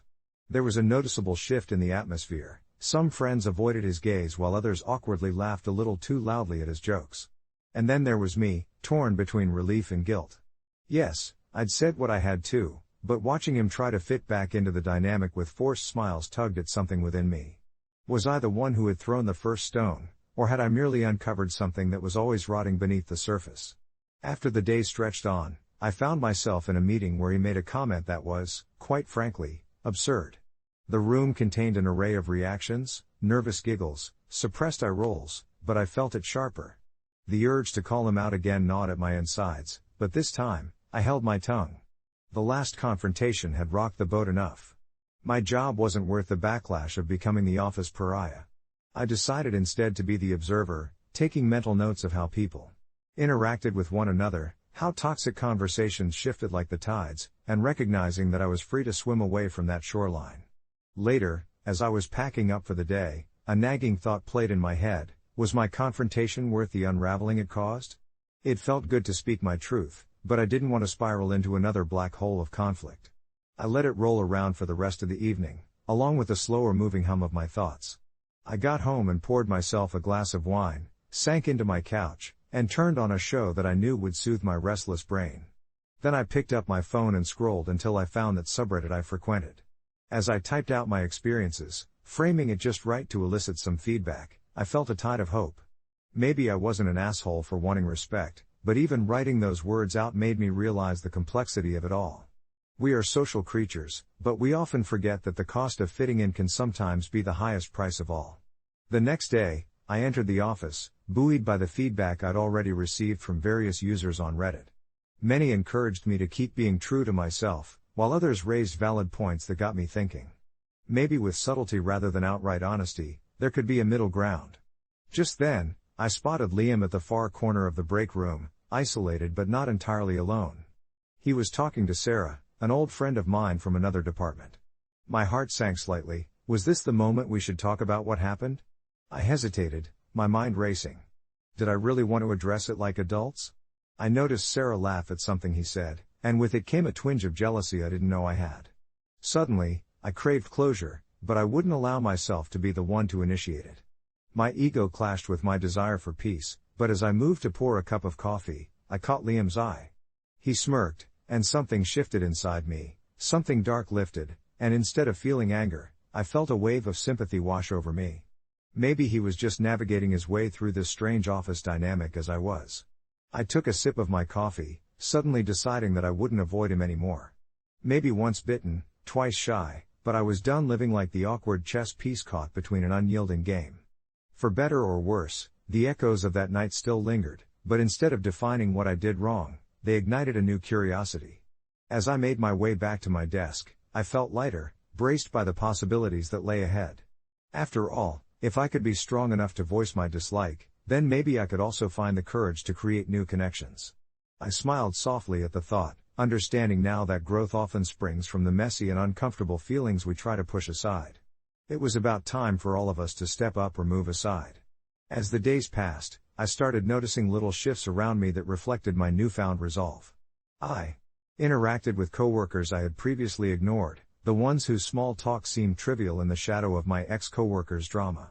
Each interaction was a gentle electric charge, awakening a part of me that had long felt dormant. One afternoon, during a lunch break that felt too quiet, I joined a few colleagues who usually sat at a different table. They were discussing a recent movie, laughter punctuating their conversation.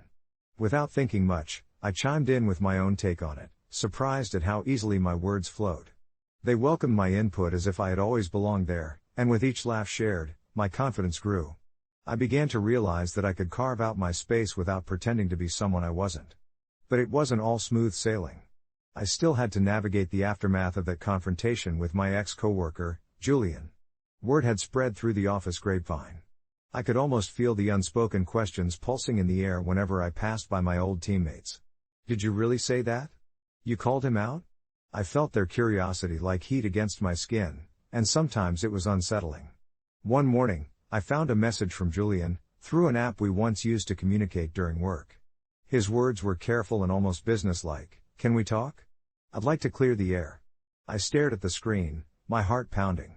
On one hand, I wanted to dismiss him completely, unwilling to reopen that wound.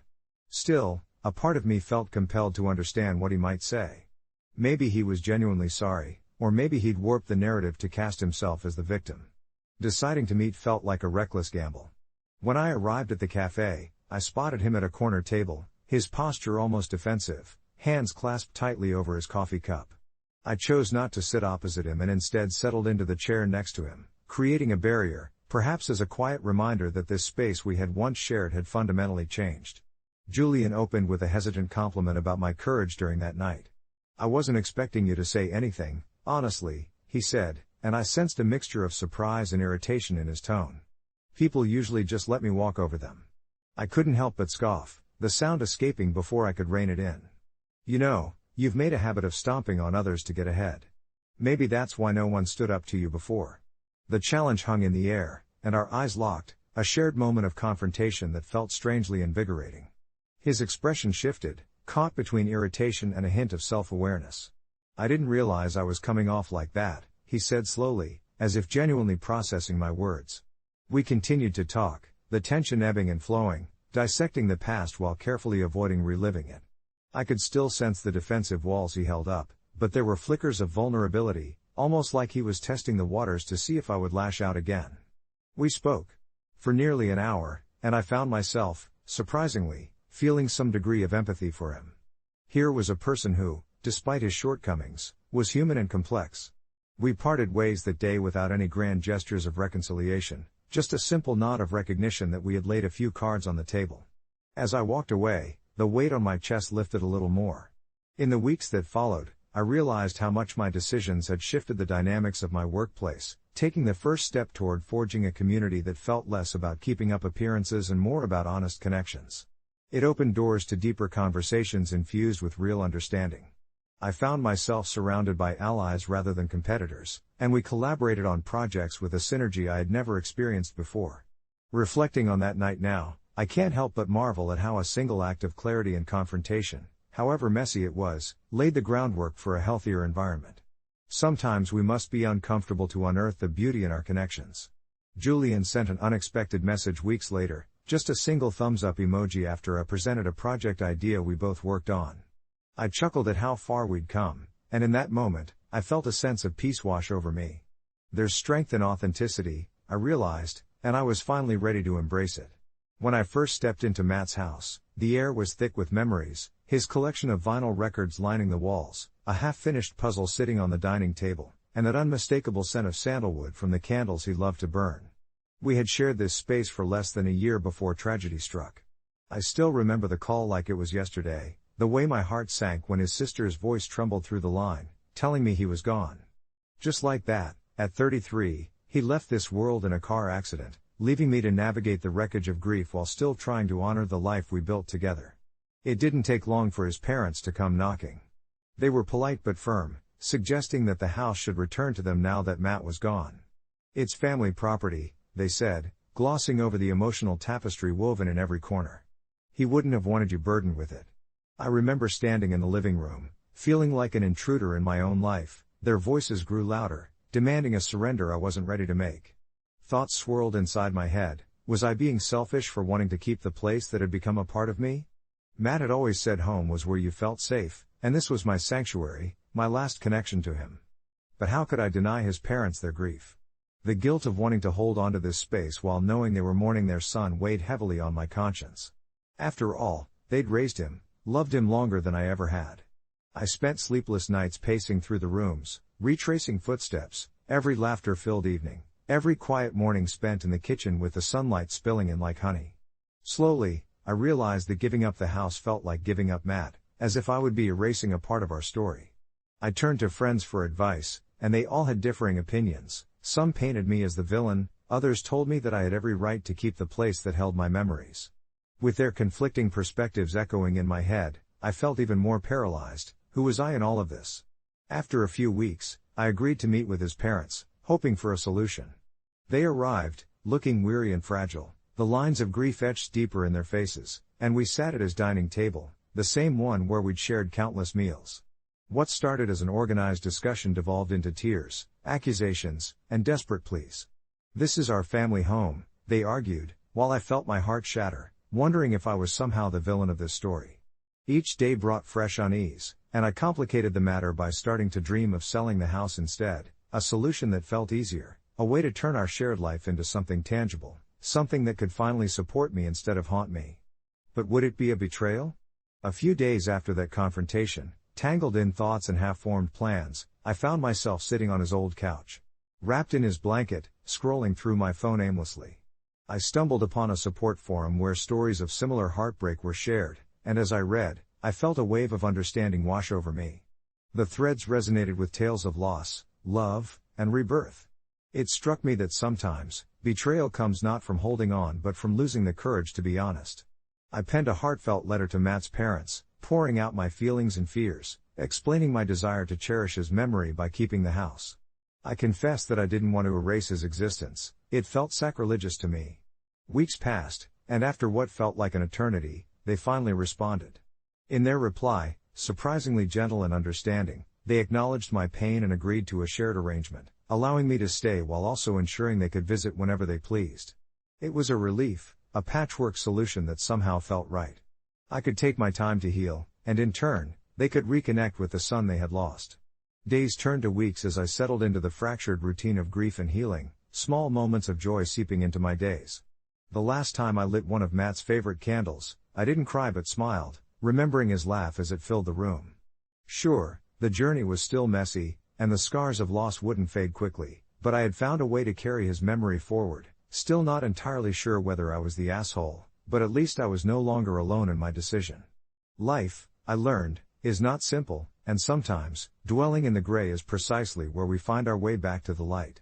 It's funny how life has a way of tying everything up in knots before it unwinds just when you think you're at the end of your rope.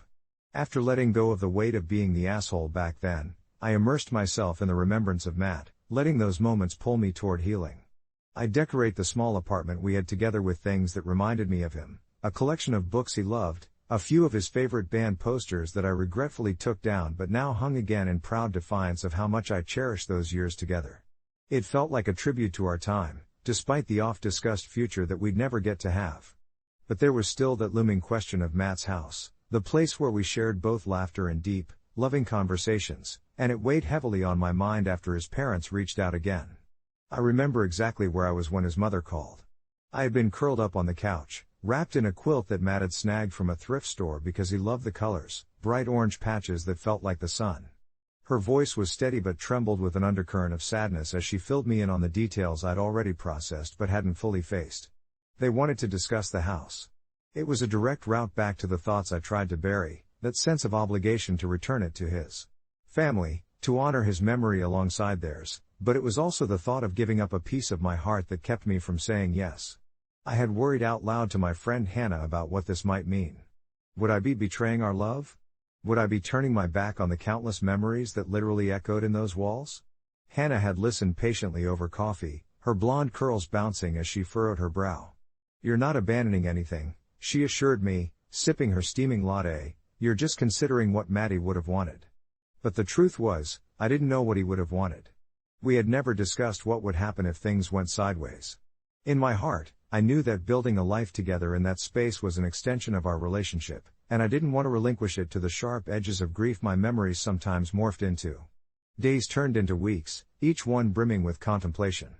I thought of the countless summer nights we spent on the back porch, nursing our drinks, our dreams feeling limitless under a blanket of stars. But then, conflicting feelings began swirling in my mind. His parents deserved their piece of him too, he was their son after all. So there I was, caught in that relentless tide of internal debate, pacing the hardwood floor that hid the scuffs he had created by shuffling his feet, overthinking it, losing sleep while part of me fought against part of me while the other part stayed quiet, all in tandem. Eventually, in a moment steeped in courage derived from deep love, I called Matt's parents. My stomach flipped as I dialed their number. I could hear the hesitation in their voices when I explained how much I wanted to keep the house, thanking them for understanding even as they expressed disappointment. But to my surprise, they didn't lash out. They were gracious, even supportive, managing to communicate the essential truth, that love doesn't adhere to walls.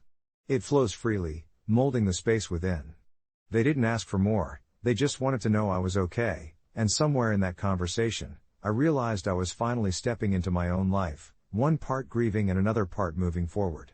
A few months later, I found myself back at that house one bright Saturday morning, nostalgia flooding in as I prepared to host a small gathering for a few friends.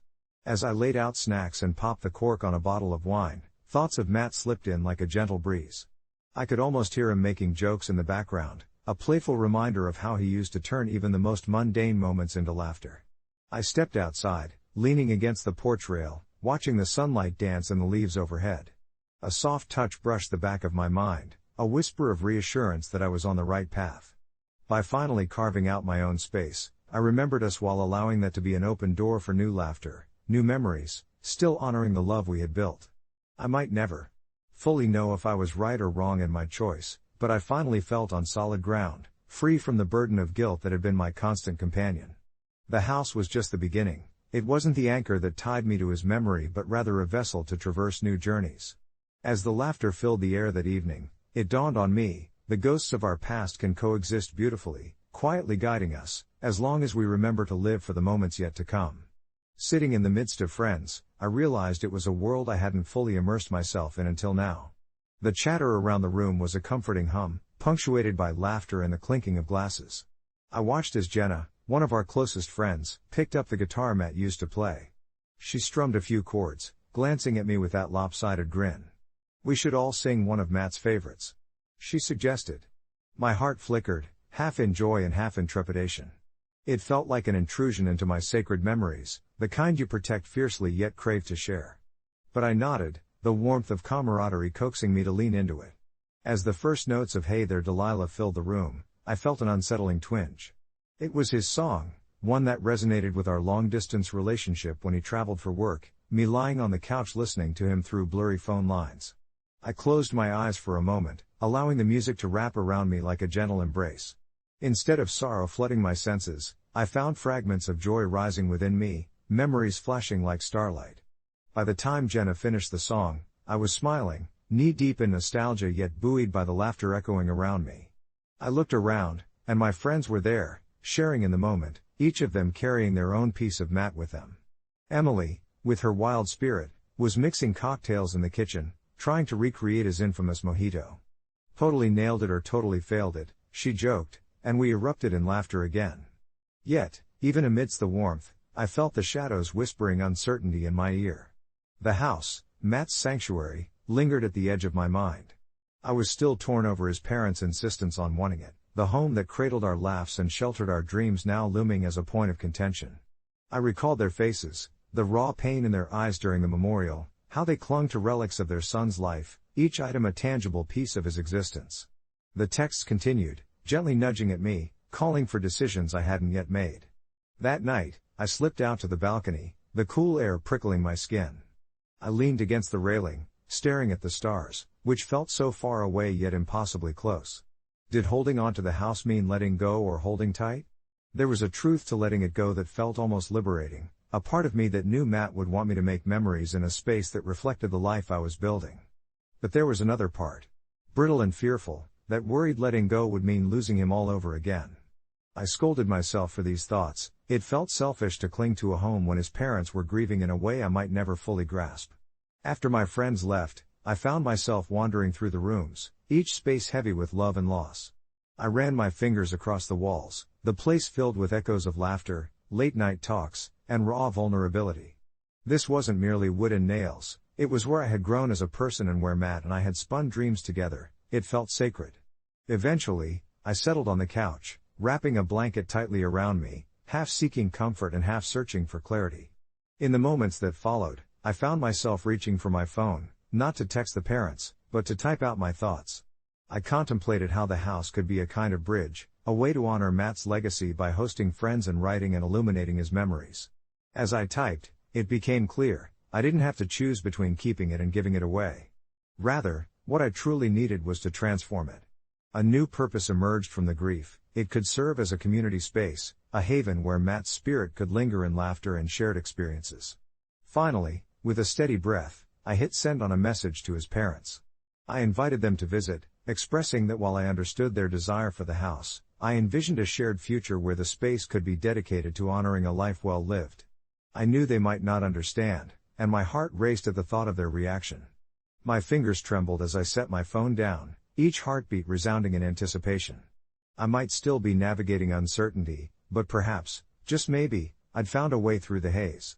The stars twinkled above as I finally closed my eyes, letting the hum of memories blend seamlessly with the promise of new beginnings, holding tightly to the idea that love doesn't diminish, it can evolve, just as we do. I never thought I'd find myself in a family feud over something that feels so trivial at first glance, but here we are. My sister, Laura, called me last week in a panic. She had just bought a new house, and her renovations were taking longer than expected. She was supposed to host her kids' school festival this weekend, but the space was chaos, walls torn down, dust everywhere, and a non-functioning kitchen. She asked if I could let her 2 kids, Josh and Ava, stay in my spare bedroom until the work was done. Instinctively, my heart sank. It's not that I don't love my niece and nephew, I do, but my home is my sanctuary, and I've carved out that spare room as a personal refuge from my crammed work schedule and the demands of city life. It's where I unwind after long days, my only corner of peace. I thought about how my walls are adorned with my quirky posters and string lights that give me comfort, and how I've arranged everything to suit my tastes. When I tried to explain this to Laura, she didn't take it well. "They're just kids," she snapped, her voice rising through the phone. "They can't just be packed into the living room. They need their space, and this is your chance to help out." I felt bad, really, but I couldn't shake the feeling that the bigger picture was being overlooked. I told her I needed to think about it, but I could sense the disappointment in her tone. The following days felt heavy, filled with guilt and an uneasy weight of familial obligation. I kept imagining Josh's disappointment and Ava's big brown eyes, but I also imagined losing my peace. I ended up texting Laura the next day, gently declining. It's not like I offered her any alternative. "I can help with the kids during the festival, maybe take them out for ice cream afterward," I added. Her response came quick, laced with irritation. "Whatever. I'm just a little surprised you'd choose a room over your family." I tucked my phone away, feeling small in that moment. I spent the better part of the rest of the week trying to let go of the hurt I felt. I was the bad guy in this situation, and the texts from family members didn't help. My mom chimed in, reminding me how hard Laura always worked and that I shouldn't make things more difficult for her. I found myself second-guessing my decision, wondering if I had been selfish. Yet, beneath all the turmoil, I clung to my choice. I had to protect my own mental health. The festival weekend rolled around, and I offered to help out, but I was still walking the line of tension with my sister. Watching Laura attempt to juggle her kids and her new home made me feel more sympathy for her than I ever expected. When I finally saw them that Saturday, a part of me wished I had offered the room, but another part of me found a kind of serenity in knowing where my limits lay. I was fulfilling my role as an aunt, just not in the way everyone expected. It feels like a tug-of-war sometimes, love versus boundary setting, but maybe there lies the beauty of it all. And honestly, I think we all need a little more of that in our lives, don't we? As for my niece and nephew, they seemed to find joy at the festival without a hitch. They were laughing, running around, and for a brief moment, I felt relieved. Perhaps it was just a lesson learned, a reminder that sometimes, love means understanding and supporting your family while still honoring your own needs. As for an update? Well, I think things are slowly mending. I called Laura last night, and we talked things over. It wasn't easy, but we finally came to an understanding. I admitted the anxiety made me hesitant, and she apologized for snapping. In the end, I think we both learned that love can be messy, but it doesn't have to mean sacrificing our own sanctuaries. It's about managing priorities, and while I cherish my sister and her kids, I also cherish my own space. After that phone call with Laura, I decided to take a walk around my neighborhood. The familiar crunch of leaves under my sneakers and the crisp autumn air felt comforting against the backdrop of the somewhat emotionally charged night we just had. I had always found solace in wandering the streets of my suburban enclave, the oversized trees lining either side standing like guardians to my thoughts. Each step helped me process everything that had happened, not just the recent flare-up but also the complex relationship I shared with my sister and her family. The friction between us had become palpable in recent months, like a fire that had been smoldering quietly until it flared up unexpectedly. Laura had always been the more spontaneous one, the sister who took risks. Meanwhile, I'd prided myself on being a creature of comfort, the one who thrived on routine. I imagined her one-room apartment stuffed with toys and papers strewn everywhere, a chaotic ecosystem ruled by her kids, and then there was my bedroom, my sanctuary uniquely reflecting my taste, my quiet. As I walked along the streets, I wondered if that's where our disconnect began. I adored my niece and nephew, they were vibrant little beings full of life, but the thought of giving up my space, my sacred bubble, felt as absurd as inviting a gust of wind into my carefully curated home. I repeated to myself that no, I didn't have to risk my comfort to be a good aunt. Yet guilt gnawed at me. Was I being selfish? I could almost hear the whispers of what people would say as I took my seat at the dinner table during family gatherings. There was that auteur aunt, too rigid to accommodate her own blood. So many thoughts swirled in my head until I finally stopped by my favorite cafe. The charming little place, with its uneven wooden tables and the smell of fresh pastries wafting through open windows, always made me feel at home. I ordered my regular cappuccino, its warmth pressing against my palms, even its foam felt like a hug. And just then, I glanced out the window and saw a mother with her two children, one tugging at her hand too. Hurry to the playground while the other balanced artfully on a scooter. They laughed and shouted, and before I could stop myself, I smiled, recalling moments I'd spent with my niece and nephew, their giggles ringing through the air like wind chimes. I often wished I could magically harness that laughter and ease, to bring it into my home without a loss of autonomy. My thoughts drifted to Laura's frantic phone call the day before, her shaky voice revealing her own fears of not being enough for her kids, trying to balance a demanding job with parenting. I realized then that our conflict was deeper than our simple disagreement about living arrangements. It was about her feeling stretched thin, and me standing firm as a solid rock, refusing to bend. Here I was, a bystander reflecting on how it felt to protect my boundaries, while she was in the middle of a tempest, grappling to keep everything together. With steam rising from my mug, I pulled out my phone and typed her a quick message. "Hey, just wanted to say again that I love you guys. We're going to figure this out, together? When you need help, with the kids or otherwise, count on me." It was simple, but I hoped it conveyed sincerity. I hit send and found myself optimistic about the possibilities, how love could exist within our shared imperfections. As the sky turned deeper blue with hints of twilight, a thought struck me: perhaps I could offer my space for short stays and weekends, not for them to fully reside in, but a place for escapades when they needed a break. It could be a retreat, somewhere they could enjoy little adventures, while I didn't lose my haven completely. This idea fluttered around in my mind like a butterfly, transforming my initial sense of loss into a feeling of expansion. In the days that followed, I shared this idea with Laura, and to my surprise, she loved it. Our conversations gradually evolved into brainstorming family weekends, and with it, came brighter days. Sometimes there would be raucous bedtime stories filled with laughter and chaos, other times, quiet moments where we simply enjoyed each other's company. It wasn't just about sharing my space anymore, it was about sharing our lives, redefining what it meant to support each other while still establishing boundaries. So, here I am, sitting on my bed as I write this, refreshed by the recent turn of events. My initial discomfort feels increasingly like a distant memory, replaced by a new rhythm that still honors my sanctuary. I think about how love can be both firm and flexible, like a seasoned tree bending gently in the wind rather than breaking. Family isn't a matter of zero-sum, rather, it's a tapestry woven from acceptance, generosity, and, surprisingly, a little bit of space. At the end of the day, I realize that sometimes, boundaries can cradle you just as securely as the ones we tear down.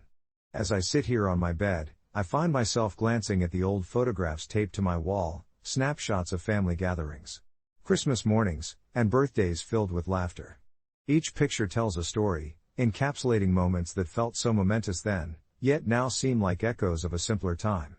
The warm hues of those memories make me smile, but they're also a reminder of how complicated family can be, especially when everyone is trying to navigate their own needs alongside each other's. I think about the last few months and realize that, while the tension with Laura was harsh, it also served as a catalyst for something deeper. It was the anxiety of possibly losing the closeness we built over a lifetime that stirred my heart. Yet somehow, we managed to untangle the thread of that misunderstanding without letting it fray completely. Reflecting on that phone conversation, I remember how we both took turns listening, each word a fragile offering. I can still hear her soft voice, a blend of affection and remorse. "I never meant to make you feel pushed aside," she admitted, her kindness breaking through the facade of hurt we'd both been clinging to. It was in that moment I understood just how much love she had for my space, too, even if she hadn't articulated it clearly before. When I said, "I need my sanctuary, just as you need yours," it felt like the dam holding back our frustrations had finally cracked enough to let a little light seep in. The kids, they bring a certain chaos, a vibrant energy that fills the house even when they're not here. I cherish my time with them, and I can't deny the joy that comes when I see them growing, learning, exploring. But they also symbolize a shift, a change in the dynamic I had been reluctant to embrace until now. Every giggle, every excited shout from them feels like an invitation to stand closer to my sister, but I still hold my boundaries tight like a protective shield. This past weekend, Laura and her kids came over for dinner, and I was surprised at how comfortable everything felt. Maverick, my nephew, who's 7 and possesses all the charm of an overzealous puppy, ran straight for my living room with a worn-out soccer ball. The moment I heard the thud of it against the wall, I felt my stomach drop slightly. Yet, when I walked into the room, seeing him so caught up in his own world, his laughter contagious, something shifted inside me. I didn't need my sanctuary to be unwavering. I could appreciate the beautiful mess life brings while still reserving a corner of my heart and home just for me. By the end of the evening, as I washed the dishes and Laura dried, we couldn't help but swap stories and reminisce. It felt like an old rhythm resurfacing, something we'd both thought we'd lost. The tension started to dissolve in the steam rising from the sink as we joked about our childhood antics, the mischief we'd gotten into, and how our parents had their own challenges. Each laugh pulled us closer, stitching together the tears that had formed in our sisterhood. After everyone went home, I found myself reflecting on the importance of that evening. I felt relief and warmth, not just because we were back on good terms but because I was learning how to flex without breaking. I don't think family means merging into one entity, it's more of a dance of individuality, weaving in and out, maintaining a rhythm that suits everyone involved. Now, weeks later, I've started a little tradition of my own. Every Sunday morning, I make pancakes and invite Laura and the kids, and it's become a lovely ritual that fills my home with the sweet scent of maple syrup and laughter. I hold my boundaries steady, but I also choose to be present, blending my world in theirs without losing myself in the process. As the sun sets this evening, filtering through my bedroom window, casting golden rays across my desk, I feel more serene than ever.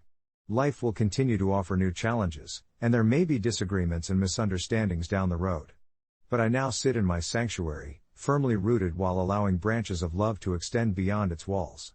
And there's a quiet comfort that resides in knowing that both space and connection can simply coexist, harmonizing in a world that often feels at odds. I never imagined I would find myself grappling with a question as sensitive as whether it was time to kick my daughter out, especially when that question came tumbling out of my mother's mouth one rainy Sunday afternoon. It was a lazy day in early fall, the leaves had just started to turn, and we sat cozied up in my kitchen over mugs of chamomile tea that neither of us would touch. The silence was heavy, like the clouds outside, and I remember staring down into my half-empty cup, willing myself to come up with something to say.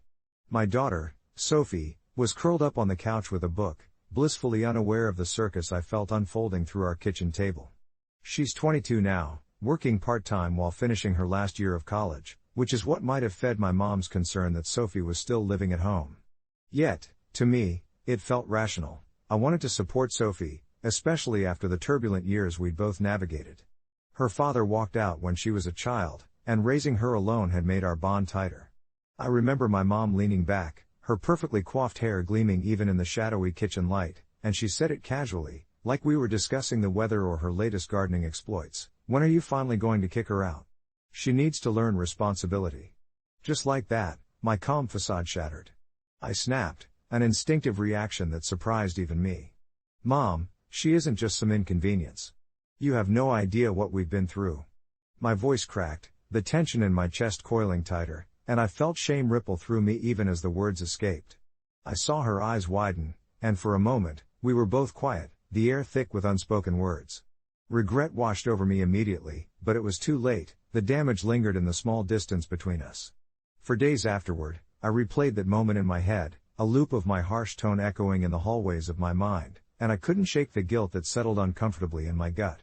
I kept reminding myself that my mother had concerns, possibly shaped by her own rigid upbringing and traditional values, but it didn't make her comments sting any less. I wondered if I was doing the right thing, coddling Sophie instead of pushing her out into a world that could be harsh and unforgiving. The days turned into weeks, and I still found myself nervously checking in with Sophie more than ever, asking if she was happy and if she felt ready to face the world on her own. Her eyes, always so bright, now carried a hint of responsivity that made my heart ache. "Mom, I appreciate everything," she'd said one evening, her voice steady. "But I don't feel ready yet." In that moment, I recognized a fear reflected back at me, a fear I felt myself creeping up on me every time I looked at my child. So, we settled into this uneasy truce, a space where I could honor her own timeline while reckoning with my need to protect her. I could hear my mother's voice spiraling into my mind, faint but constant, "She has to learn." Yet I thought of my daughter's fragile light and wondered if, perhaps, learning didn't always mean being pushed. I didn't have all the answers, but I knew this: love is not just about preparing someone to leave, sometimes it's about promoting their growth at their own pace. And as the autumn breeze drifted through the open window, carrying away the remnants of summer, I felt a whisper of hope that by holding space for Sophie, I was doing just that. I don't know if my mother will ever fully understand my choice, but I'm coming to terms with the idea that my love for my daughter doesn't fit into anyone else's prescribed timeline. Someday I'll have to navigate that conversation with her, but for now, I'm content in that microcosm of our little family, learning together. The sunlight began to fade, casting long shadows across the living room, and I found myself curled up on the couch with a half-read novel, the pages dog-eared and filled with notes. Outside, leaves crunched beneath the feet of passing neighbors, their laughter a gentle reminder that life continues to move forward, whether we're ready or not. I glanced at the clock and sighed, thinking about how every tick echoed my mother's words from the earlier conversation, poking at my mind like an annoying itch I couldn't scratch. When are you finally going to kick her out? Each time I replayed it, the irritation bubbled inside me anew. It wasn't that I didn't appreciate my mother's concern. She had always been practical, a voice of reason in our sometimes chaotic lives. But this was my child we were discussing, not a pet that needed housebreaking. Sophie had always been sensitive, more like me than I cared to admit, and after everything she went through, I simply couldn't bring myself to push her out into a world I had long learned could be cruel. Sure, she was 23, and yes, she'd taken a detour through college that seemed to last an eternity as she battled anxiety and depression. Watching her navigate life felt like standing on a fault line, waiting for an earthquake to swallow us both. I poured myself a cup of tea, the warmth of the mug grounding me as if it could somehow seep into the anxious pins and needles crawling beneath my skin. I couldn't shake the worry that my mother's perspective simmered beneath the surface like a threatening storm. What did she know of parenting a child with a mental health struggle? What right did she have to judge my choices when she'd hardly touched on the tempest that Sophie faced daily? I ran my fingers along the rim of the mug, thinking of the last time we had sat down together, just Sophie and me. It was a rainy afternoon, and we'd built a makeshift blanket fort in the living room, a womb of comfort in which we could finally have honest conversations, the kind that felt like whispers of the heart. I remembered how she had confided in me about her fears, her worries about finding a job, and the very real dread that she may never feel normal. The way she crinkled her nose and looked down, barely meeting my gaze, stabbed at me. I wanted so badly to tell her everything would be all right, that she would find her way, but all I could do was hold her, cocooning her in my embrace and promising to be there for as long as she needed. As I set my cup down on the table, the clinking sound echoed in the stillness, and I closed my eyes, imagining Sophie's laughter, her lopsided grin when something amused her. It was in those moments of lightness that I saw brilliance. She was creative, frightfully intelligent, and so sensitive to the nuances of life that it broke my heart every time she struggled. Who was I to impose my timeline on her? I had my own life, filled with failures and achievements alike, but those were mine, and they did not govern hers. Just as I was learning to breathe with the weight of my choices, perhaps she was carving her own path and simply needed the time to do so. And yet, the conflict festered. I thought of my conversations with friends who had children living on their own, working jobs, exploring relationships. They spoke of independence like it was a rite of passage, and sometimes I felt that familiar pang of doubt, like I was somehow failing Sophie by allowing her to stay. Their remarks, meant to uplift, often made me question my own approach. Maybe I should insist she look for jobs more seriously. Maybe I need to stop enabling her. But then I heard the sighs of exhaustion within my daughter's laughter, the cautious optimism she wore like a threadbare coat, and I couldn't shake the feeling that giving her a little more time might just be the nurturing she needed to eventually blossom. Later that evening, as a cool breeze swept through the window, I decided it was time to talk to Sophie. I found her in her room, the door slightly ajar as she hunched over her sketchbook, pencil in hand. Ignoring the instinct to tiptoe in, I knocked softly. "Hey, can we chat for a minute?" She looked up, her brown eyes widening before she nodded, setting the pencil down as she shifted on the bed, an invitation wrapped in her silence. I perched on the edge, nerves fluttering in the pit of my stomach. "I know things have felt heavy lately," I started, her gaze locked onto me, searching for reassurance. "And I want you to know it's okay to feel how you're feeling. You're allowed to take your time." I watched her expression soften, the tension in her shoulders easing as I spoke. "Your grandmother, well, she doesn't quite get it," I said with a light chuckle, and she began to smile, her laughter a balm to my worries. "But I'm not in a rush. You're not less of a person because you're figuring things out differently than others. We'll figure this out together, okay?" As she nodded, a semblance of relief washed over both of us. It felt like we had created an unspoken pact, one that said growth didn't need a deadline. I left her room feeling more at peace, allowing myself to embrace the uncertainty. As the last light of day dipped below the horizon, I realized that the journey we were on wouldn't always be easy, but we would face it side by side. Maybe in time, I'd find the words to share with my mother, maybe she would one day understand that love doesn't conform to schedules. But tonight, I was grateful just to sit with my daughter, letting the calm that settled in our little home wrap around us like a warm blanket as we navigated this unique dance together. As I settled into that familiar rhythm, the evening light fading into twilight. I could hear the gentle rustle of leaves just outside, the sound mingling with the soft notes of the piano as Sophie practiced in her room. The music floated through the hallway, a series of tentative chords punctuated by the occasional error, but there was a beauty in her struggle. She was finding her voice, even if it wasn't perfect yet, and that's all I could ever really ask for. I glanced at the clock. It was nearly dinner time, but I wasn't in a rush. Instead, I found myself feeling grateful for the stillness around us, the kind that only comes from being fully present in the moment. But then, like a sudden storm cloud on an otherwise calm day, I felt my phone buzz against the table, jolting me back to the reality of my life outside this cocoon.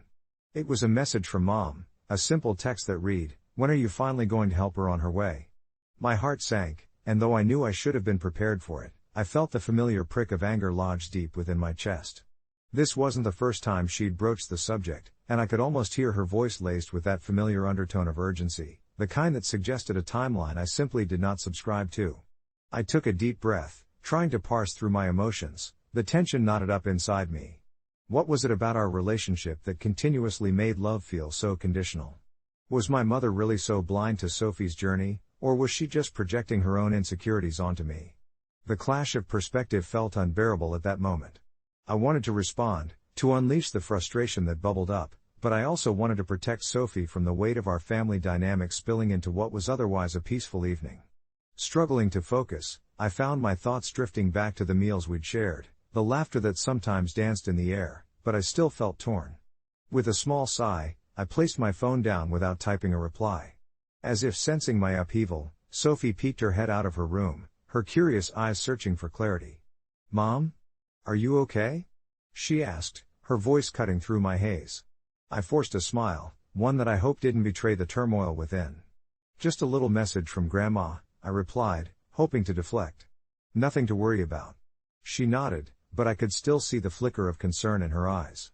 That was the thing about Sophie, she always saw me, often better than I saw myself, and I realized I needed to be more intentional about how I engaged with my family, how I stood up for us both without spilling the dirt and leaving a mess.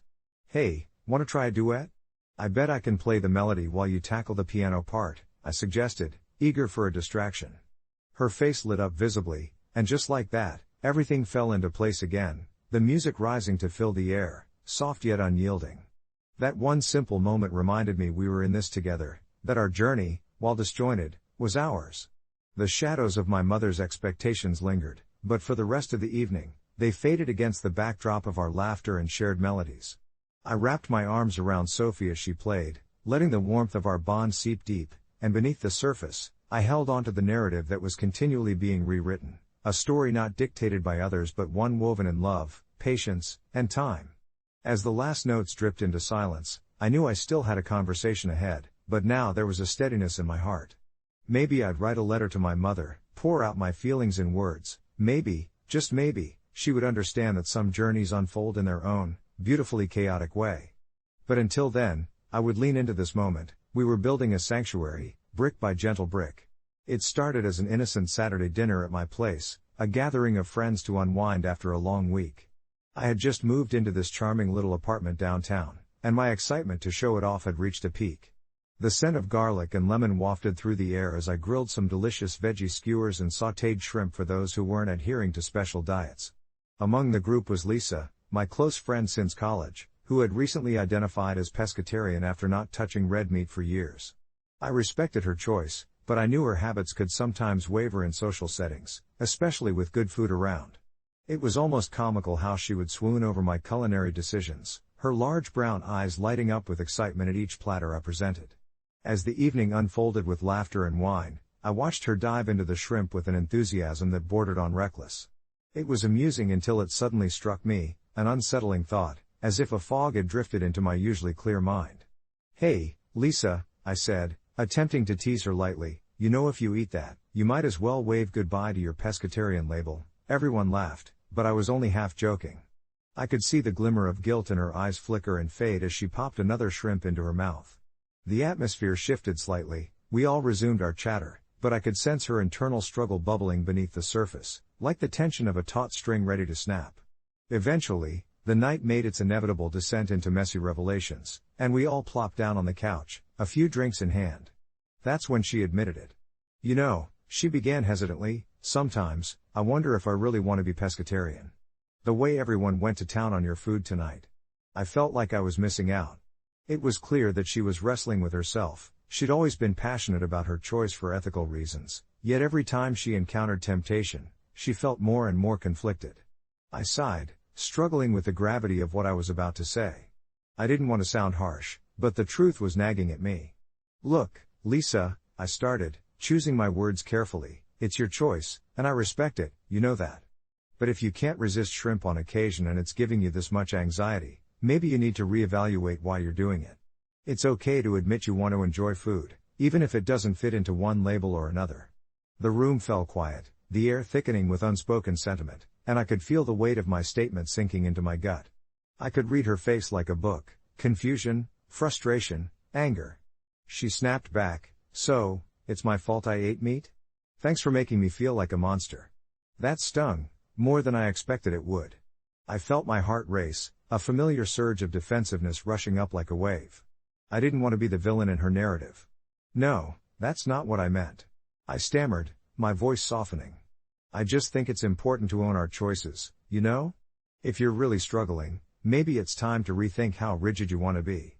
My intentions glimmered under the weight of her hurt, and I regretted my delivery. After a few moments of silence that felt like an eternity, she sighed deeply, the tension in her shoulders finally easing. I guess. It just feels hard sometimes, navigating these choices in a world full of delicious foods. Maybe I need to reconsider how I label myself, she admitted, her voice quieter. I could sense we both were still processing. It was complicated, like a beautiful, messy tapestry of feelings engaged in an unresolvable dance. Later that night, as the remnants of our feast lay scattered around us and we finally drifted into lighter conversations again, I felt a poignant shift. I wasn't sure if my words had genuinely struck a chord, but something shifted in her demeanor. I realized that, in trying to signal her toward her own truth, I hadn't meant to reprimand her. Instead, it felt like we were both involved in a delicate dance of self-discovery, two friends navigating the overpowering waves of guilt and desire in a chaotic sea of culinary choices. Months later, I received a text from her. Hey, started trying some new things in the kitchen too, like I'm experimenting with being less strict with my vegetarianism. Thanks for that night, really. I smiled at the screen, relieved. It reaffirmed something vital. We weren't just friends tossing around labels, we were evolving together, reshaping our identities and learning to embrace the shades of gray instead of the rigid divisions we'd created. It was early evening when I received that text, just as the sun dipped below the horizon, painting my living room a soft gold. I could feel the warmth wrap around me like a familiar blanket, but there was a strange intensity bubbling inside. I was relieved, yes, but a part of me couldn't help but gnaw on the edges of that moment. The weight of our past conversation lingered. I remembered how tense it had felt after she took that first bite of steak at the grill, the way her eyes widened in disbelief and almost guilt, like she'd broken an unspoken rule. You know, it's not just steak, right? It's about understanding our choices, I'd said, words spilling out before I caught myself. I felt like a counselor and a friend at once, grappling with my own frustrations about rigidity and rules in a friendship that should have room for exploration. That night, our laughter had mingled with the smoke from the grill, but the air had also been thick with an unaddressed tension. I found myself worrying how our culinary debate had left her feeling. Yet here she was now, admitting that she had begun playing with those rigid lines we once underlined so boldly. I felt a sense of pride wash over me, an unexpected warmth to see her moving past the guilt that had shadowed her for months. I typed back, careful yet upbeat, really? That's awesome. It's about what feels right for you, not what we think it should be. I hit send and slumped back into the couch, heart racing slightly. It reminded me of that old saying, to be true to oneself, but how hard it can be.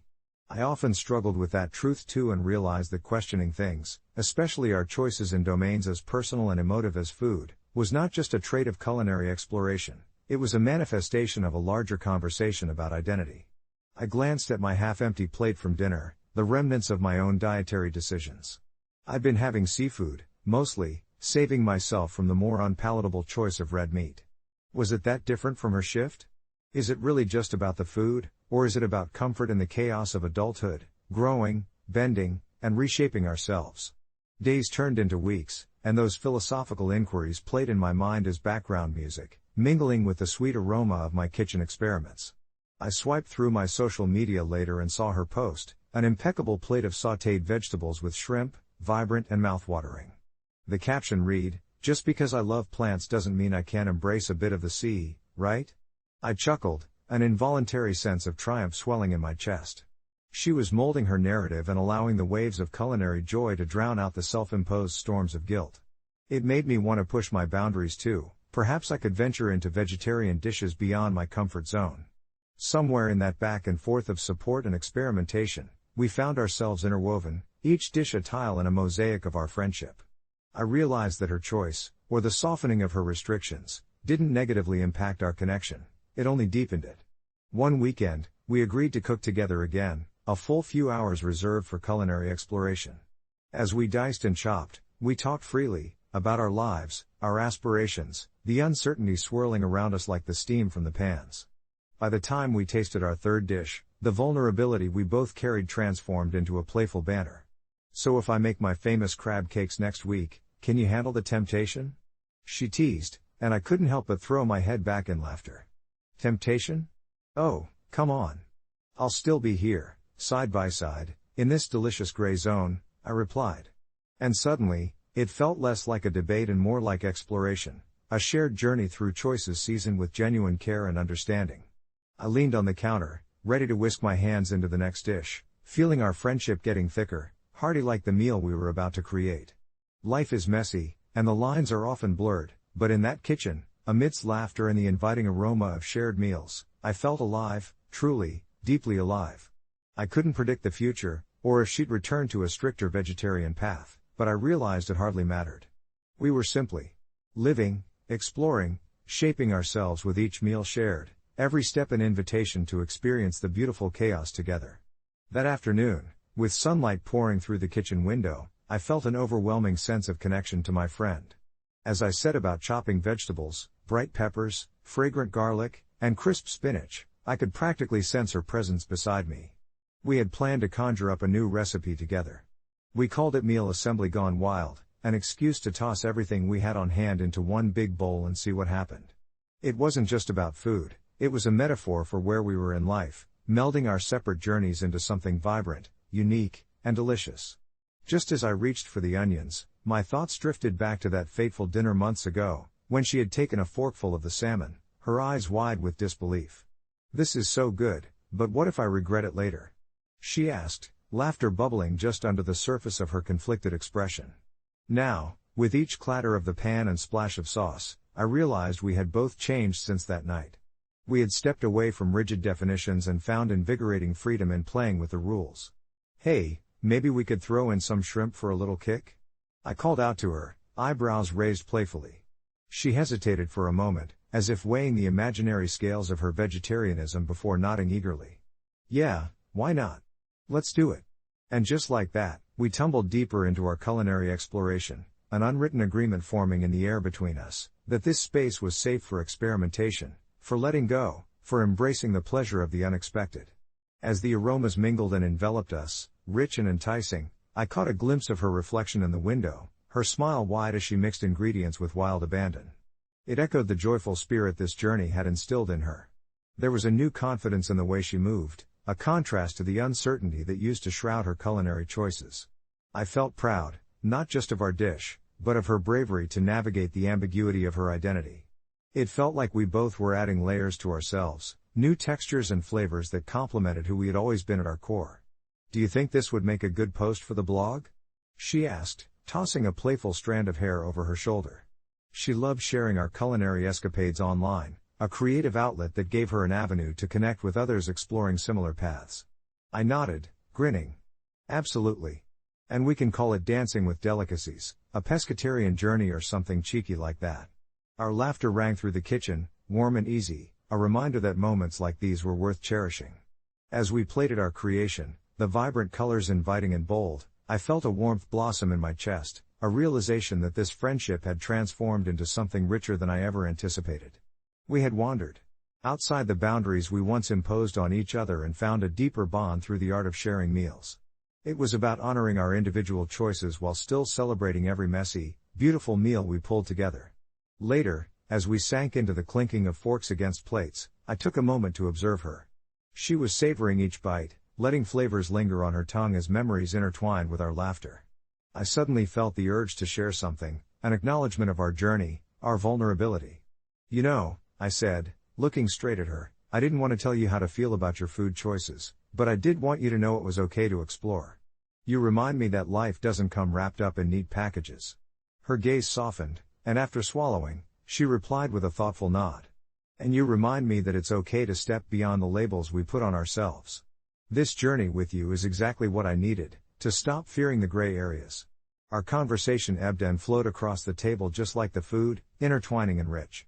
As we cleaned up, I reflected on how, for each forkful we took, it was more than just a fusion of flavors, it was a celebration of friendship, acceptance, and the beautiful mess of growing together.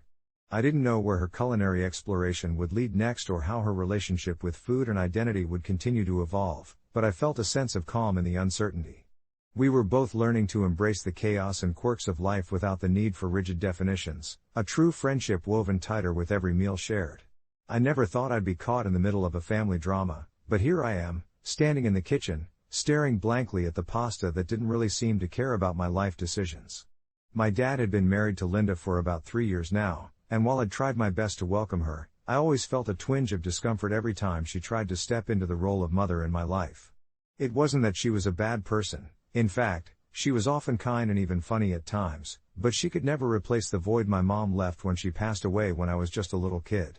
That morning, Linda had taken a moment to sit me down and remind me how important it was for us to bond as a family.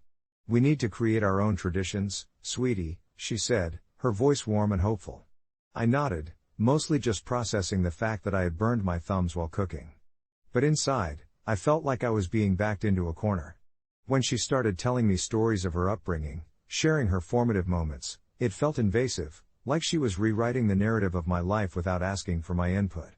It came to a head later that evening when, after dinner, she asked me if I would call her mom at least once, just to make her feel special. My heart was racing, and without thinking, I blurted out, "I'm sorry, but you're not my mom." The silence that followed was deafening, broken only by the clatter of my fork dropping onto my plate. I watched Linda's face fall, her smile replaced by a look of shock that felt like a physical blow. I could hear my dad in the other room, and suddenly, the air felt thick with unspoken words. Did I go too far? I thought, staring at Linda, who blinked back tears. It was all so confusing. I wanted to comfort her, but I also felt resentful. Did it even matter how she felt? My mom had been my whole world, and trying to fit Linda into that space felt wrong. I couldn't help but reflect on the harshness of my words, but part of me felt justified. After a long, awkward moment, my dad finally stepped in, trying to soothe the tension. "Let's take a break," he suggested, awkwardly glancing between us while Linda excused herself to the bathroom, clearly on the edge of sobbing. In that moment, I felt like the villain of a story I didn't even want to be a part of, as anguish and guilt wrapped around my heart like a heavy blanket. Leaving the kitchen, I felt lost, unsure of what to do. Was I an asshole for being honest, or was I simply trying to protect my own heart? A week passed, and the atmosphere in our house grew thick with unspoken sentiments. Linda was quieter at dinner, and my dad tried to bridge the gap, mentioning counseling, family dinners, and even board games. I wanted to scream that nothing could replace the bond I had with my real mom, but instead, I shoved my feelings deep down, hoping they would just dissolve. One evening, as I lay in bed, I replayed Linda's face, and it haunted me. I realized I did owe her some understanding. She was trying and maybe deserved more than I was willing to give. I gathered my thoughts, and the next day, I approached her, my stomach churning. "Can we talk?" I asked, my voice shaky. I watched her expression shift from guarded to curious. Sitting down together, I took a breath. "I think I overreacted the other day. I really appreciate what you're trying to do, but I kind of felt blindsided. I miss my mom." There was a long pause, and then she nodded, tears pooling in her eyes. "I miss my mom too," she whispered, and I finally saw her vulnerability shine through the walls she put up. It was the start of something, an understanding that maybe we could find common ground, even if it didn't lead to anything resembling a replacement. Days turned to weeks, and with each shared meal and tentative conversation, I felt cracks in the walls between us. It wasn't easy, but learning to navigate the relationship felt less like a betrayal to my mom's memory and more like a testament to forging my path forward. There wasn't a moment that settled everything perfectly, but we were trying, and that felt like a small victory. So, am I the asshole for telling Linda that she's not my mom? I suppose I didn't mean to be hurtful, but sometimes in the messiness of family bonds, honesty is its own form of love, and over time, I hope we can build something new from it. I think about that moment every day, how it felt to say the words out loud. You're not my mom, Linda. They hung in the air like a heavy fog, lingering, piercing through the carefully constructed walls of our family dynamic. The first few months of her marriage to my dad had been a whirlwind of clashing emotions and awkward tries at affection. I remember my dad's hopeful smile when he introduced her to me. Part of me wanted to return that smile, wanted to embrace some version of a life where everything felt united once more. But another part, the louder, more stubborn part, stayed rooted in the past, clinging fiercely to memories of my mother. She was the soft voice that soothed my scrapes, the gentle hand that braided my hair before school. Linda seemed, well, different. It wasn't just her name or the clothes she wore, but the very essence of her spirit that stung with discomfort. I hated how right my father was about her. They seemed to fit together like a puzzle piece that didn't belong in the box where my mother once ruled. That day when I stood in the kitchen, silence draping over us like a shroud, I wanted to scream. Instead, I felt an overwhelming need to be brutally honest. I wish I had chosen my words with more care. Maybe if I had couched my feelings in softer tones, we could have sidestepped the devastation that washed across her face. She didn't say anything at first. After what felt like an eternity, she took a deep breath, almost like she was trying to hold back a wave threatening to crash. I didn't expect to be, she finally replied, her voice breaking slightly, and I immediately felt the heat of regret coat my cheeks. Even at that moment, I could see how deeply this hurt her, wounds colliding in a chaotic dance of raw honesty and heartache. I wanted to reach out. I wanted to hug her and confirm that my heart was in a whirlpool, too. Yet, I felt trapped between my loyalty to my mother's memory and the reality that Linda was trying her best to step into a role she never asked for. How could I reconcile those feelings? The days that followed were heavy, dinner felt tense, silence punctuated our conversations, and I often caught my dad looking back and forth between us like a tennis match. Linda would make an effort, cooking meals with recipes she picked up from my mom's old cookbooks, but I could see that my smile wasn't what she was hoping for. I felt like a walking contradiction. I loved my dad and wanted him to be happy. I wanted to thrive in this new reality, yet I resisted every attempt Linda made, seeing each one as an encroachment on our shared past. After the rough patches, I began to think of all the small moments, the way she laughed easily at Dad's dad jokes, the way she'd gently tease him about his terrible dance moves. It made me search for the good, the genuine attempt to bond. The only way I could make sense of the situation was by journaling, pouring out my confusion and anger onto the pages nightly, letting my thoughts run wild before they bundled into knots of resentment in my chest. It was therapeutic, though sometimes heavy. I penned my memories with my mom, sketched out the ways I still missed her. I also started to write about the moments with Linda that didn't feel so bad, almost like building a scrapbook of feelings I could revisit any time I wavered. The day finally came when I saw Linda sitting alone on the back porch, a cup of tea untouched against the cooling wood. Every part of me hesitated to join her, unsure of how to breach what felt like a chasm that had formed between us. But that little voice inside nudged me, encouraging me to be brave. Taking a deep breath, I stepped outside. "Hey, is this seat taken?" I asked, the words barely more than a whisper.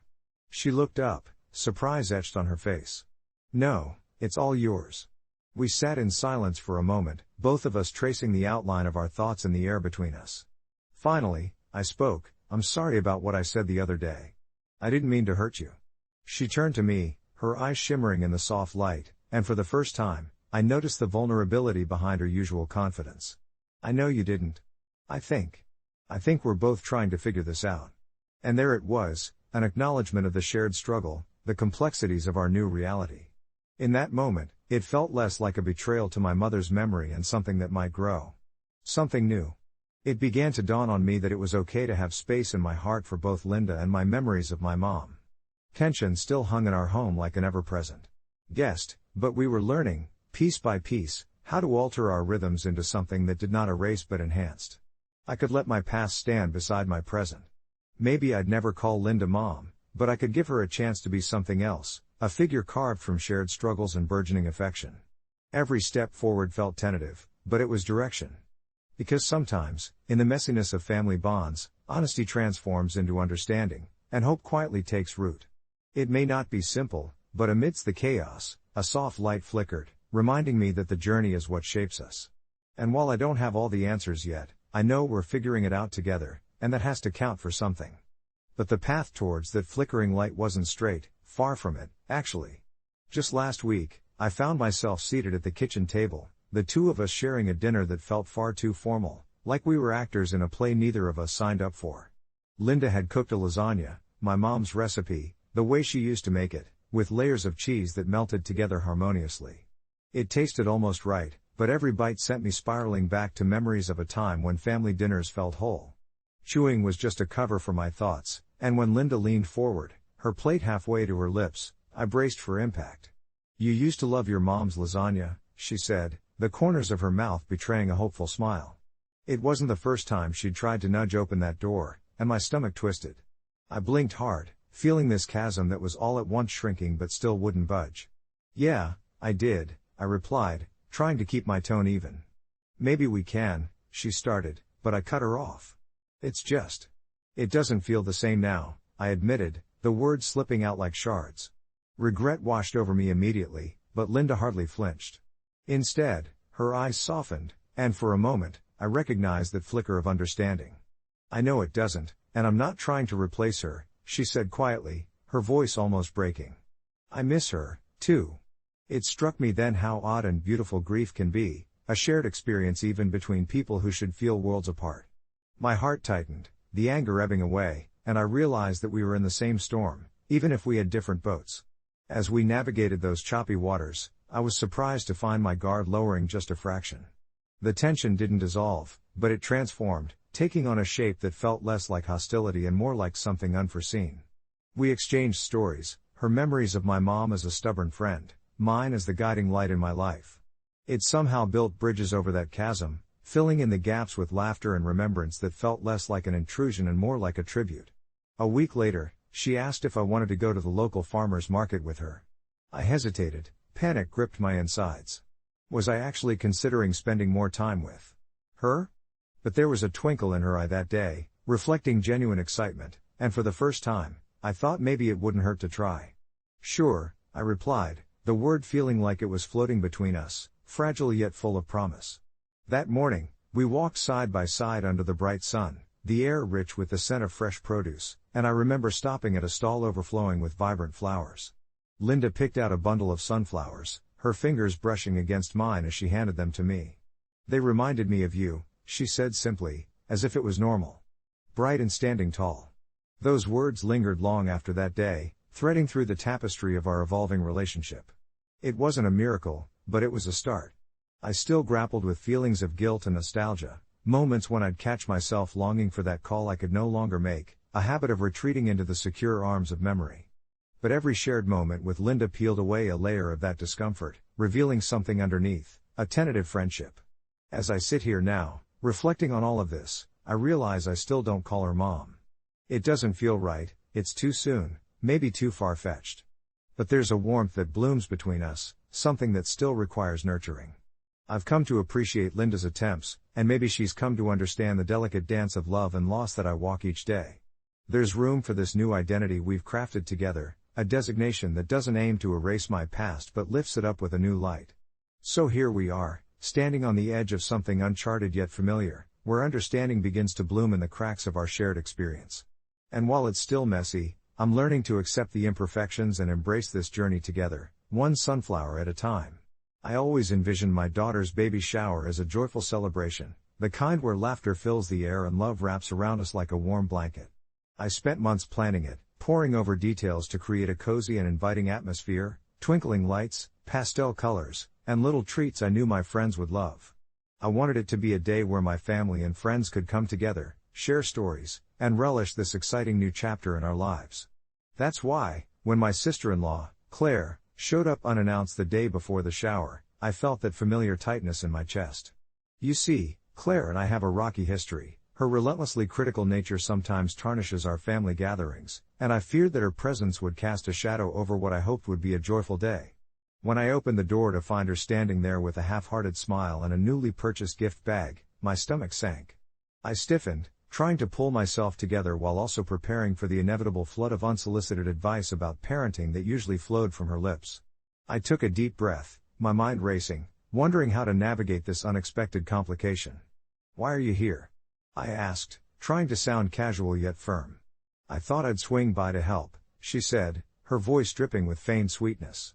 A small part of me wanted to appreciate the gesture, but the overwhelming anxiety in my gut screamed at me to set boundaries. "I appreciate that, Claire, but I really want this to be a special day for my daughter. Maybe you can join us later?" The silence felt heavy, and I swore I could hear the tension crackling between us. She raised an eyebrow, clearly taken aback. "You're kicking me out of my own family event?" There it was, the manipulation I expected, wrapped up in a tone that screamed victim. I could feel frustration bubbling beneath my skin, fighting my desire to explain myself. "I'm not trying to kick you out, I just want a peaceful celebration, and it feels like you bring a certain heaviness." My words hung in the air, sounding harsher than I intended, but they contained the truth of how I felt. Claire's expression flickered, and for a fleeting moment, I thought I saw hurt before it was replaced with indignation. "Fine. Enjoy your little party," she spat, turning on her heel and striding away, her dignity seemingly shattered. As I closed the door, I felt a mixture of relief and guilt wash over me. Had I been unfair? Was I the one being an asshole for prioritizing my own peace? The idea gnawed at me throughout that night, every moment of silence filled with doubt. The next day, the shower unfurled just as I imagined it would. Friends and family mingled freely, laughter bubbled over like the fizzy drinks in our glasses, and for several hours, my heart soared. But every time I saw my brother arriving solo, I felt that same guilt creep back in as I remembered Claire sitting alone somewhere, nursing a wounded pride. I tried to enjoy myself, but the ghost of that confrontation loomed until I finally said goodbye to the last of my guests. Later that night, when I scrolled through social media, I stumbled across several tagged pictures from the shower. I looked happy, surrounded by friends and family, yet a nagging thought kept echoing in my head. Did I handle it right, or did I let my insecurities ruin my relationship with her? In the days that followed, I couldn't shake the feeling of unresolved tension. I started questioning whether this was just a symptom of something deeper in our family dynamics. Would I regret my decision down the line? So I reached out to my brother, and we talked about everything, from Claire's behavior to how I felt navigating family interactions. Surprisingly, he acknowledged my perspective. He even promised to talk to her about it, suggesting perhaps a reconciliation could be achieved, allowing us to move forward as a family. As I sat with those thoughts, I finally understood, it's not about being right or wrong, but about learning to communicate and help each other grow. And with that realization, I felt a tiny flicker of hope for our family moving forward. As I hung up the phone with my brother, there was a strange mix of relief and uncertainty flooding my thoughts. I couldn't help but wonder how my sister-in-law would take the conversation when my brother confronted her. Would she be open to understanding my side of things, or would it just spiral into more drama? I thought back to the baby shower, the way she'd scoffed at every detail, how her presence felt like a weight pressing down on what should have been a joyous occasion. I spent days anxiously anticipating my brother's next move while centering myself in preparation for whatever fallout might come. On Thursday evening, I found myself in the living room with my partner, Jess, trying to wind down from the day. The baby shower was still fresh in my mind, and I divulged everything about the conversation I'd had with my brother. I shared my worries, my hope, and a hint of guilt for speaking up so firmly that day. "Do you think I went too far?" I asked, wringing my hands. Jess looked over at me from the couch, their brow furrowed in thought. "You did what you felt was necessary to protect yourself and your daughter. I get that family can complicate emotions, but you have every right to set boundaries." They took a deep breath, as if choosing their words carefully. Sometimes, the toughest conversations end up being the most important ones. I appreciated their perspective, though the voice of doubt still nagged at me. Was I being overly dramatic? Would my actions alienate my brother in the end? Time ticked away, and as weekends typically go, the anxiety simmered until it finally boiled over. It was Sunday afternoon when my brother called me again. I could feel my heart racing as I prepared for whatever news he had. "Hey, can we talk?" he said as usual, but his tone was different this time, more serious and thoughtful. We chatted for a bit about everyday things, the weather, what was going on in our lives, and then he dove deep into the reason for his call. Claire and I had it out, he started, and my chest tightened. Adrenaline coursed through me as he continued. I told her about your concerns and how her actions felt dismissive and hurtful. She didn't take it well at first, and it got pretty heated. My palms turned clammy as I envisioned this altercation, but I kept quiet, allowing him to share his experience fully. But, we also talked about what you brought up, about family and communication. She didn't like that, but I think it got through to her eventually. I said she needs to realize that it's not just her who's part of this family, you and your daughter matter too. That it's okay for her to feel how she feels, but pushing negativity on our family during a celebration crosses a line. My heart swelled with pride for my brother. He understood where I was coming from, yet I felt a weight settle in my stomach for Claire. She agreed to meet with you, he said before there was a long pause. But it's going to take time. I think she feels embarrassed, but I told her she can't just ignore how everyone else feels. I nodded along, though he couldn't see me. Thanks for doing that, I managed to say, my voice thick with emotion. We set a tentative plan for Claire to come over the following Saturday, and as I hung up the phone, a part of me felt as if I was stepping onto a delicate tightrope. That Saturday morning, the atmosphere in our home was charged with both excitement and apprehension. Jess helped me freshen up the living room, as if that would magically solve any underlying tension. We set out snacks and drinks while I chastised myself for fussing over everything, overly conscious of every detail. Jess took my hands and squeezed them, grounding me before the doorbell rang. When I opened the door, Claire stood there, arms crossed defensively. It struck me just how different she looked in person compared to the fiery persona she projected during the shower. Beneath that tough exterior, I sensed genuine vulnerability. I offered her a timid smile and invited her in. Thanks for coming, I said softly, and she nodded, still reserved. There was an uncomfortable pause before Jess left us alone, sensing the tension in the air. So, this is awkward, Claire finally said, breaking the silence. I nodded, letting her lead the conversation. I know I was out of line at the baby shower.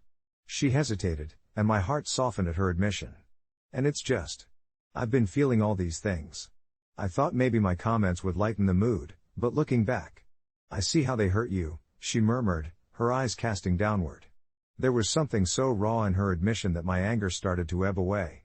We talked for what felt like hours, revealing insecurities and fears about family and future expectations. I was surprised by her honesty. It had been easier for her to guard herself with mocking humor than to admit how vulnerable she felt. I also shared my struggles, how the thought of raising a daughter in a family dynamic filled with tension was daunting.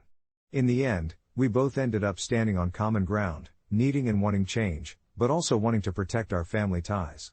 We ended with tentative apologies and a vague commitment to try rebuilding this bridge between us. As she left that day, I felt lighter. Despite the uncertainty still hanging in the air, I recognized that healing would take time, but at least we had begun the journey together. It wouldn't be easy, and I knew that bumps were still ahead. Yet in that moment, I figured that was okay. We were, after all, trying to learn how to communicate better, as my brother had said. And maybe, just maybe, we could grow together. As the days turned into weeks, I found myself caught in a gentle tug-of-war between hope and skepticism. The baby shower planning was in full swing, the air buzzing with excitement over upcoming decorations and tiny outfits we'd be bringing to life soon for our little girl. I would wake up each morning with the sweet taste of anticipation, only to have my thoughts interrupted by flashes of past interactions with Claire. Would she really change? Would our family gatherings begin to feel lighter, filled with laughter instead of tension? I often sat on the edge of my bed, staring at my phone, wondering if I should reach out to Claire again. But then, a familiar voice in my head would echo, reminding me of previous disappointments, times I thought things would get better, only to be left with an empty feeling when they didn't. The baby shower was 2 days away when my brother called to say he had spoken with her. She's willing to try, he said, his voice filled with a mix of hope and caution. I felt that flicker brighten momentarily, but it quickly dimmed as I remembered the many times Claire's words felt empty, a mix of falseness masked under the guise of a smile. As the day approached, I focused on the little details. Friends were coming over to help, laughter floated through our living room as we decorated with pastel bunting and clusters of balloons. But deep down, I couldn't shake the knot in my stomach. Would Claire spoil this moment for me? I tried to breathe in the joy around me, allowing myself to appreciate the love and support I was surrounded by, but every burst of laughter found its way back to the worry in my heart. When the day finally arrived, the sun poured through our kitchen windows, glinting off the table full of presents and homemade snacks. Cups of pink lemonade sparkled under the bright decorations, and I found myself smiling, my daughter kicking gently within me as I soaked in the moment. I took a deep breath, feeling a swell of gratitude for the friends who were there to share this special day, yet the doorbell rang and my heart plummeted. It was Claire. She stood on the porch, dressed in soft shades of pastel, holding a wrapped gift that looked, at least on the outside, inviting. I hesitated, standing by the door as my breath caught in my throat. I had hoped this space would remain a sanctuary, something untouched by previous conflict. "Hey, Claire," I said, forcing a smile as she stepped inside, her eyes scanning the joyful chaos. There was a moment of dread before I noticed her trying to fit in, even cracking a joke about how she almost got lost in the sea of balloons. I realized I had expected a storm but was met with blue skies instead. Yet as we mingled, I felt the tension churn within me. Small talk turned into awkward exchanges, and I clutched my drink tightly, afraid of saying the wrong thing. Claire's laughter sometimes felt forced, and the look in her eyes hinted at something deeper, the fear of not belonging. By mid-afternoon, I managed to pull Claire aside, the chatter around us fading as I took a leap of faith. "I appreciate you coming today, genuinely. It means a lot to me," I started, my voice steadying with the weight of sincerity. "But I also need you to know, I want you to just be real with me. If you're feeling uneasy or if something bothers you, can we talk about it together? I want this to be a place of honesty." She blinked, surprise flickering across her face, and instead of pushing away or shutting down, she sighed. "And I need to say something, too. I realize I haven't been the best sister-in-law. I guess I was scared of losing my brother and misunderstood your situation. I can't promise to be anyone but me, but I'll try to be better." With that, something changed between us.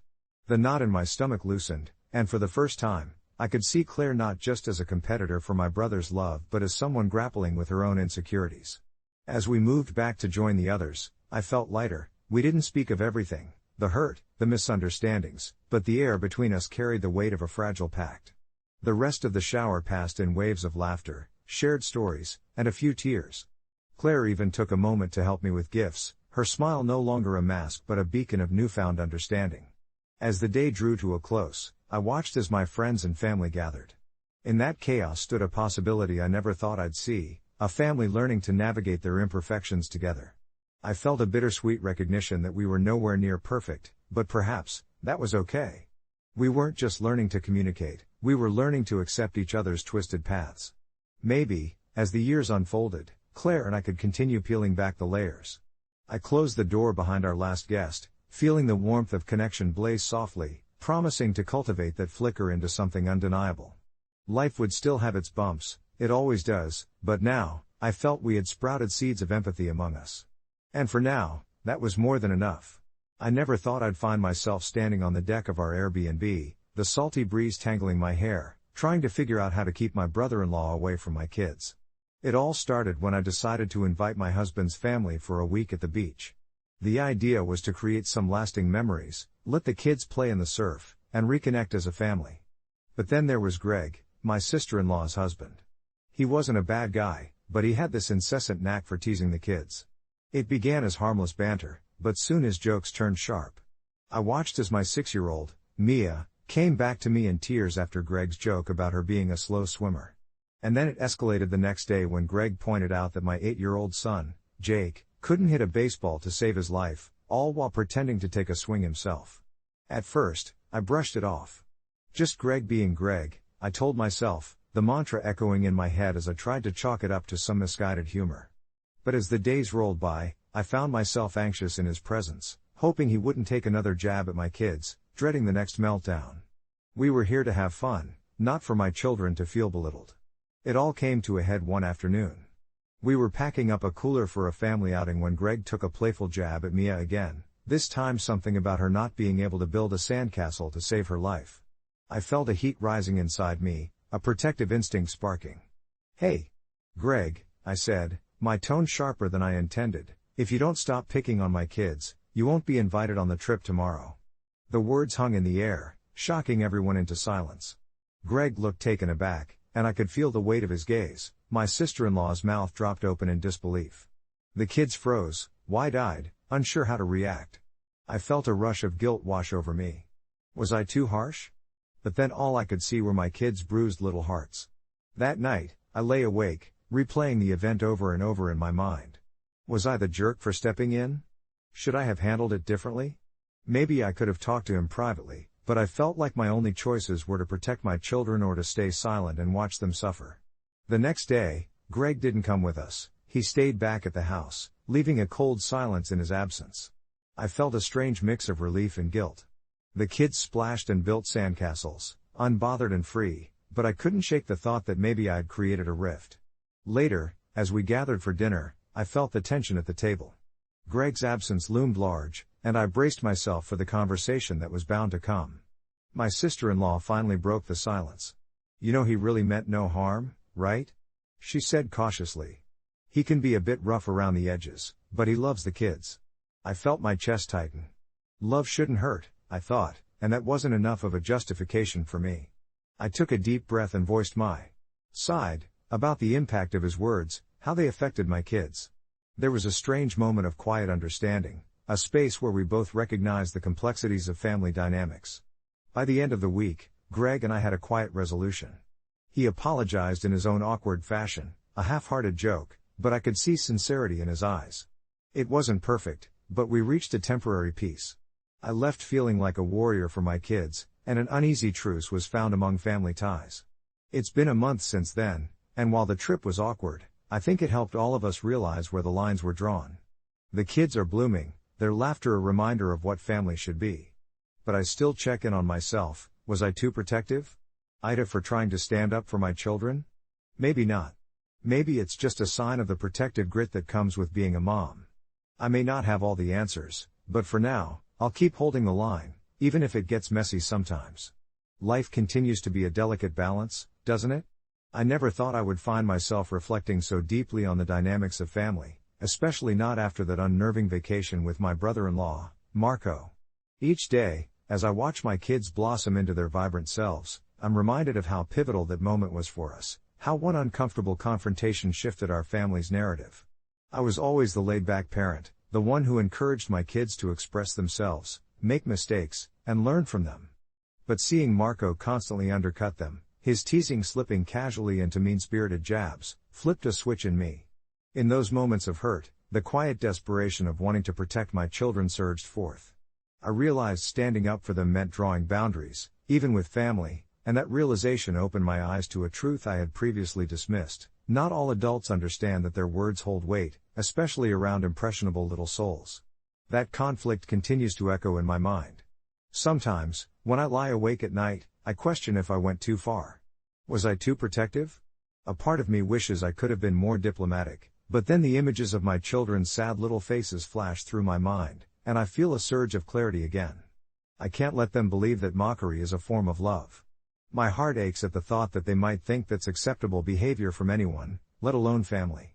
We've been discussing feelings a lot lately, what makes them sad, what makes them happy, and just 2 nights ago, when my eldest, Lily, informed me with her big, inquisitive eyes that Marco's jokes don't make her feel very good, I felt the validation I needed. I didn't just protect them, I opened a door for them to voice their feelings, to confront me about their struggles, and to understand that they deserve respect. As we've shifted back to normalcy, I've noticed how the kids have adjusted. They're more confident, filling the house with giggles that rattle the windows. "Can we have dance parties again, Mom?" they chirp, eyes sparkling with glee. I chuckle at how they've commandeered the living room with vibrant arts and crafts, their artwork peppered across the refrigerator, chaotic yet beautiful splashes of color that reflect their exuberance. But underneath all that laughter, I occasionally catch a subtle hesitation when they encounter playful comments or teasing. It lingers there, a thread of their past experiences with Marco that they have yet to untangle. As for Marco, he's made an effort to check in more often post-vacation, sending messages filled with jokes that, to me, seem rehearsed. He even tried to connect with the kids over video chats, asking them silly riddles they just rolled their eyes at, but they let him. They understand it's an olive branch of sorts. It feels awkward but hopeful, like both parties are treading on the shattered remains of boundaries restored. I am still here, a vigilant sentinel, keeping an eye on the situation, monitoring how it unfolds. My feelings continue to be a complex tapestry sewn from protective instincts, nervousness, and a deep, unwavering love for my children. I think this time around, I'll open up an honest dialogue, perhaps even share how I felt about our family dynamics in that moment of conflict. It could be uncomfortable, but isn't that what growth requires? Vulnerability often breeds understanding. Family isn't always about the perfect moments captured in photo albums, it's about navigating the messiness together and giving each other the grace to grow. So, even if our journey gets rough, I believe that as long as we're willing to confront issues, to speak about our feelings, and approach our relationships with empathy, we'll emerge stronger. But oh, what a ride it's been, learning the limits of love and protection. Maybe one day, I'll sit down with Marco, share a cup of coffee, and talk openly about stepping on toes in the name of humor and bonding. Until then, though, I will keep nurturing the life and laughter weaving through our home, aware that family means tending to the tangled relationships with a lot of heart and patience. For now, we're a work in progress, embracing the imperfections of being together and armed with the strength to keep evolving. As the month rolled on from that awkward family vacation, life began to settle into a new rhythm. I watched my kids, Felix, the 6-year-old with an imagination as vast as the sky, and Mia, my 9-year-old whose heart seemed bigger than her petite frame, blossom in ways that warmed my heart. They giggled more, flung themselves into their playdates with unabashed enthusiasm, and I couldn't help but breathe a sigh of relief. Their laughter echoed in our home, echoing reminders that joy can reign even amid the tangled threads of family dynamics. The kitchen buzzed with life, it became our sanctuary. The aroma of fresh cookie dough and the sound of Felix's spaceship adventures filled every nook. I snuck peeks at Mia as she crafted her latest masterpiece, a rainbow drawing that had multiple family members within colorful stick figures, each one labeled by name like they were some kind of comic character. It struck me just how resilient kids can be, how they adapt and thrive, but it also made me hyper-aware of the fragility of that resilience in the face of hurtful antics. After that vacation, Marco still had a way of trying to be the funny guy, but I noticed a softer approach. He'd tone it down noticeably, his need for laughs taking second place to keeping the peace with me and the kids. I found solace in this reset. Then one day, as I stood at the threshold of the living room, my heart swelled at the sight of my children playing a game of cards with Marco. They were bent over the table, exchanging stories through shouts and giggles, and for a moment, the past tensions felt like a distant memory. Still, the cautious mom in me remained vigilant. One afternoon, Marco called to chat. It was curious how easily we fell back into the ebb and flow of conversation, the casual banter of family. You know, he started, I've been thinking about how I joked with the kids. There was hesitance in his voice, a tentative honesty that made my heart soften. I didn't mean to cross any lines. I thought it was all in good fun. I sat at the kitchen table, fingers wrapped around my mug, hot steam wafting toward my face. I know you didn't. But humor is a tricky thing, especially when it can feel so personal. Kids have a way of wearing their hearts on their sleeves, and I think sometimes they don't see the bigger picture in jokes. He was quiet for a moment, absorbing my words. Yeah. I get that. I guess I've been learning that just being an uncle isn't just about the fun and games. It's about being someone they can rely on too. I could hear the sincerity in his tone, and it felt refreshing. We ended our conversation with an unspoken understanding, the kind that lingers in the air long after the words have been said. It was a step forward, albeit a small one, like a cautious baby taking its first steps. That weekend, we hosted a family barbecue, the kind filled with laughter, sizzling burgers, and kids darting through the yard as they played tag. Marco was there, ready as ever to delve into games with Felix, which he did with a newfound gentleness. When Mia proudly showcased the drawings she created in art class, he knelt down, genuinely interested. Is that me? He asked, carefully pointing to a stick figure that had spiky hair and a wide grin. It struck me how, right then, there was a bridge forming between them, an unintentional bond shaped by respect rather than humor. In that moment, I realized that building a family isn't about perfection but about navigating the chaos together. As the evening wound down and dusk dipped its fingers across the sky, I felt a wave of contentment wash over me. My children were thriving, Marco was evolving, and I was learning to let go just a little bit, trusting that our relationships could be nurtured rather than forced. Perhaps that was the real lesson. We're all imperfect, bumping against each other, yet it's in this beautifully chaotic dance where the most profound growth occurs. That night, as I tucked the kids into bed, I pressed a kiss against their foreheads, my heart swelling with gratitude for the messy, vibrant tapestry of family life. I may not have all the answers, but a sense of hope lingered in the air, a blossoming understanding that we're all doing our best, one day at a time. I never thought changing my last name would become such a complicated endeavor, but here I am, sitting in my dimly lit room, grappling with the aftermath of my impulsive decision. Growing up in a small town, my family name was more of a burden than a badge of honor. Our lineage was steeped in a history I never felt proud of. Rumors of our family's past mistakes always hung in the air like an uninvited guest. The moment I turned 18, I began to imagine what life might be like if I severed that last thread connecting me to a family whose values felt increasingly misaligned with my own. Months passed, and the thoughts lingered like a persistent whisper until one day, I finally took the plunge. I went to the courthouse and, with a mix of adrenaline and fear, filed the paperwork to change my last name to something that truly resonated with who I am, something bright, something hopeful. I chose Lark, inspired by the bird that symbolizes joy and the promise of a new beginning. This choice felt exhilarating, liberating even, but revealing this change to my family was daunting. So, I decided to keep it a secret for a little while longer, thinking I could break the news gently when the time felt right. I figured it wouldn't matter much as I'd already distanced myself from the family, only attending gatherings out of obligation. But then the family reunion rolled around, and my heart raced. As we sat around the long table, passing dishes filled with food that had always been a comfort, I felt like a ghost among them. Amid the laughter and familial banter, my cousin casually mentioned how proud he was of the family name, and I felt a sting in my chest. The room fell silent as everyone looked at me, waiting for my response, and in a moment of panic, I quietly excused myself and slipped out into the cool evening air. The conflict brewed in my mind. Was I truly an asshole for wanting to distance myself from a name that felt like a weight? Yet, the guilt gnawed at me like I had committed a crime. After a few days of more silence than I could bear, my mother reached out, concerned, of course, because that's what mothers do.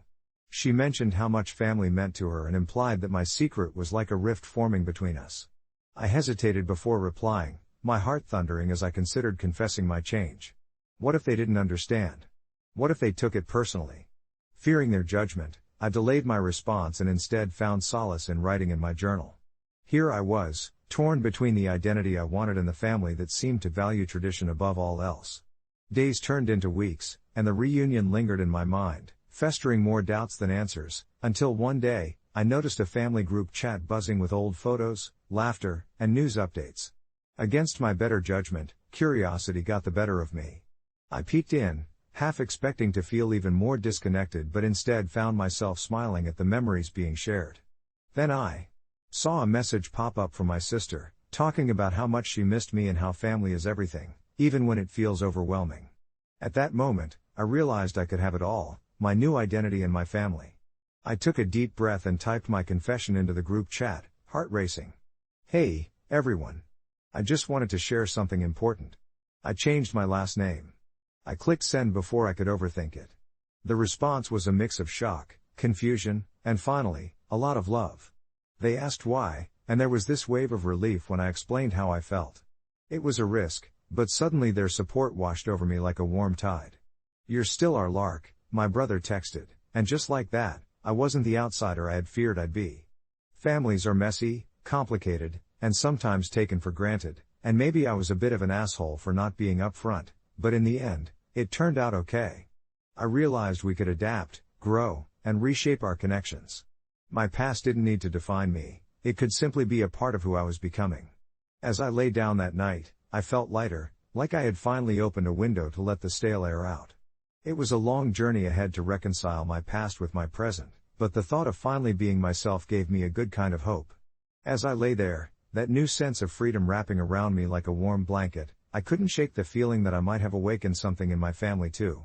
I fell asleep with hopes dancing in my head, hopes that they would understand my decision and that this would spark conversations we'd all been too afraid to have. The next morning, I woke up early, fueled by a mix of anxiety and excitement. I brewed a pot of coffee, the smell filling the tiny kitchen, and didn't even bother to change out of my pajamas.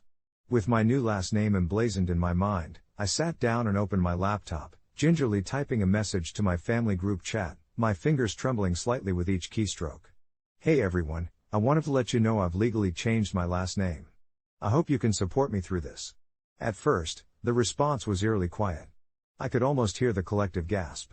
I could picture my mom dropping her coffee mug, my dad raising an eyebrow, and my sister, always the upbeat comedian, leaving some sarcastic quip about identity crises. But instead, the silence hung there like fog, thick and suffocating. 5 minutes passed, and my heart raced as I began to think that maybe this was a bigger deal than I had anticipated. Just as I was about to convince myself to delete the message, my phone pinged. It was my sister. Whoa, surprise. I didn't see that coming. But, why? You could have just told us. The floodgates opened after that. My mom chimed in with a cautious, "You know we love you for who you are, right? This feels sudden." And then my dad, with his usual no-nonsense attitude, asked the question I was bracing for: what's wrong with our name? Why not just stick with it? Each message sent another wave of guilt crashing over me. I felt like I was unraveling. All the excitement I had felt just hours before was morphing into the lump of shame sitting in my throat. I explained my reasoning, trying to articulate my desire to break free from family ties that felt more like shackles than support.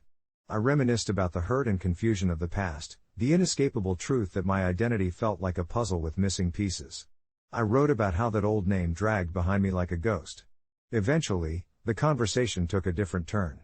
My sister revealed her struggles with our family's expectations, admitting she's always felt like she needed to be the good daughter instead of simply being herself. Even my dad softened, sharing a moment from his own youth when he felt suffocated by his lineage and the pressure to uphold the family name. Those walls began to chip away, and I could almost see fragments of my family emerging from the shadows. Conversations turned more thoughtful, less accusatory. "How can we support you?" came from my mom, and I felt swells of gratitude. We talked for a few hours, unpacking old wounds, stories I assumed were lost. We were no longer a lineage of names and expectations. We became individuals, interconnected but separate, just like the branches of a tree. Each of us unique in our own right while grounded by a shared history. I sat back, amazed at the transformations happening right within our little group chat. It shifted something deeper in my soul. This newfound openness, this blooming understanding of one another, felt like the first rays of sunlight piercing through the long-held clouds above our family. As I scrolled through the messages later that evening, I realized changing my last name was never about erasing my past, it was about reshaping my identity. I fell asleep the next night without the heaviness I had carried for so long. To be clear, the journey ahead wouldn't be without its bumps. Old habits die hard, and months of conversation and growth remain ahead of us. But as I drifted off again, I felt ready for whatever lay ahead, taking my first steps without the burden of my old name pulling me down. It was liberating, like finally taking a deep breath after holding my breath for far too long. Maybe I wasn't the asshole after all. Maybe I was just a person learning how to live authentically, and in that, I found peace. The next morning felt different. The sunlight streamed through my window, illuminating the dust particles dancing in the air, and I could almost hear a quiet celebration in the world outside. I stared at the ceiling for a moment, allowing the shadows from the leaves of the oak tree outside to create an intricate pattern, something abstract and beautiful, kind of like the life I was slowly beginning to carve out for myself. I got up and went about my usual routine, but the lingering tendrils of doubt still tugged at me. I knew that while I was embracing this new chapter, my family wasn't quite on the same page yet. I decided to meet with my sister, Hannah, later that day. We'd shared so many laughs and secrets growing up, and I wanted her to be part of this transformation, but the anxiety bubbled up inside. What would she think? Would my choice come off as selfish? I found myself fidgeting with my phone, the screen lighting up with her name as I hesitated to dial. Eventually, I took a deep breath and sent her a text, asking if she'd like to get lunch. She replied within moments, almost too eagerly, and I felt the knot in my stomach twist tighter. The cafe was our little haven, nestled on the corner of our old neighborhood. It had the same vintage charm, the worn leather seats making every conversation feel intimate. We ordered our usual, a club sandwich for me, a wrap for her, and I tried to feign nonchalance, but Hannah saw right through me. "You seem different," she said, biting into her wrap, her eyes narrowing in that way they did when she was genuinely curious. "Yeah, well, I guess you could say I've been doing some soul-searching," I replied, trying to put on a brave face. "What do you mean?" she pressed, her expression shifting from playful to concerned. I took another sip of my iced tea, gathering my thoughts. "You know how I changed my last name?" I started, cautiously wading into the topic. Her eyebrows shot up, and I could see the gears turning in her mind. "I've been thinking a lot about who I am and who I want to be. It's like shedding an old skin that never really fit me." Hannah nodded slowly, and I couldn't tell if she was processing my words or if the wrapping paper from her lunch had taken her by surprise. "I get that," she said finally, "but why not tell anyone? Like, it feels secretive? I wish I had known sooner." Her words pierced through me. I opened my mouth to explain, to defend my choice, but I realized I didn't have a solid answer. "I guess I was scared," I admitted, the words bubbling up like a confession. I didn't want the burden of others' expectations, or their judgment. It was about taking my life back from the shadows of my past. The silence that followed felt heavy, like gravity itself was trying to pull down the weight of our family's history. Hannah looked out the window, watching the way the people passed, lost in their own worlds. "You know, I've always been in your corner. I didn't want you to fight this battle alone." Her voice was soft, but it resonated deep within me. I suddenly felt a well of emotions welling up: gratitude, guilt, love. "I know, and I appreciate that more than you realize," I replied, reaching out to squeeze her hand. We both sat in that moment, the air around us charged with new possibilities and the realization that the change wouldn't just affect me, it reverberated through all of us. As we finished lunch, the conversation shifted, reflecting a warm future rather than a burdensome past. We would rebuild our family dynamics, step by step, reshaping our identities together. By the time the plates were cleared and we stepped out into the sunlight, it felt like an invisible chain had loosened. I left the cafe feeling lighter once again, perhaps like a phoenix rising from ashes I didn't even know weighed me down before. Sure, I hadn't told everyone up front, and maybe that made me a bit of an asshole. It wasn't perfect, and bumps would surely come as we navigated this new chapter of our family story. But that day, I felt something profound, the acceptance that part of moving forward meant confronting the past, together, not in spite of it. Later that evening, I received a text from my mom, simply saying, "Can we talk?" The slight tremor of anxiety twisted in my stomach again. I wasn't ready for this. But, with a newfound strength coursing through me, I realized it was time. Time to be honest, time to embrace the tangled web of our history. A spark of hope flickered within me again, and I prepared to unravel the secret I had thought would never see the light of day. Maybe by braving this conversation, I could invite others into my liberation, and maybe that would make the journey worth it.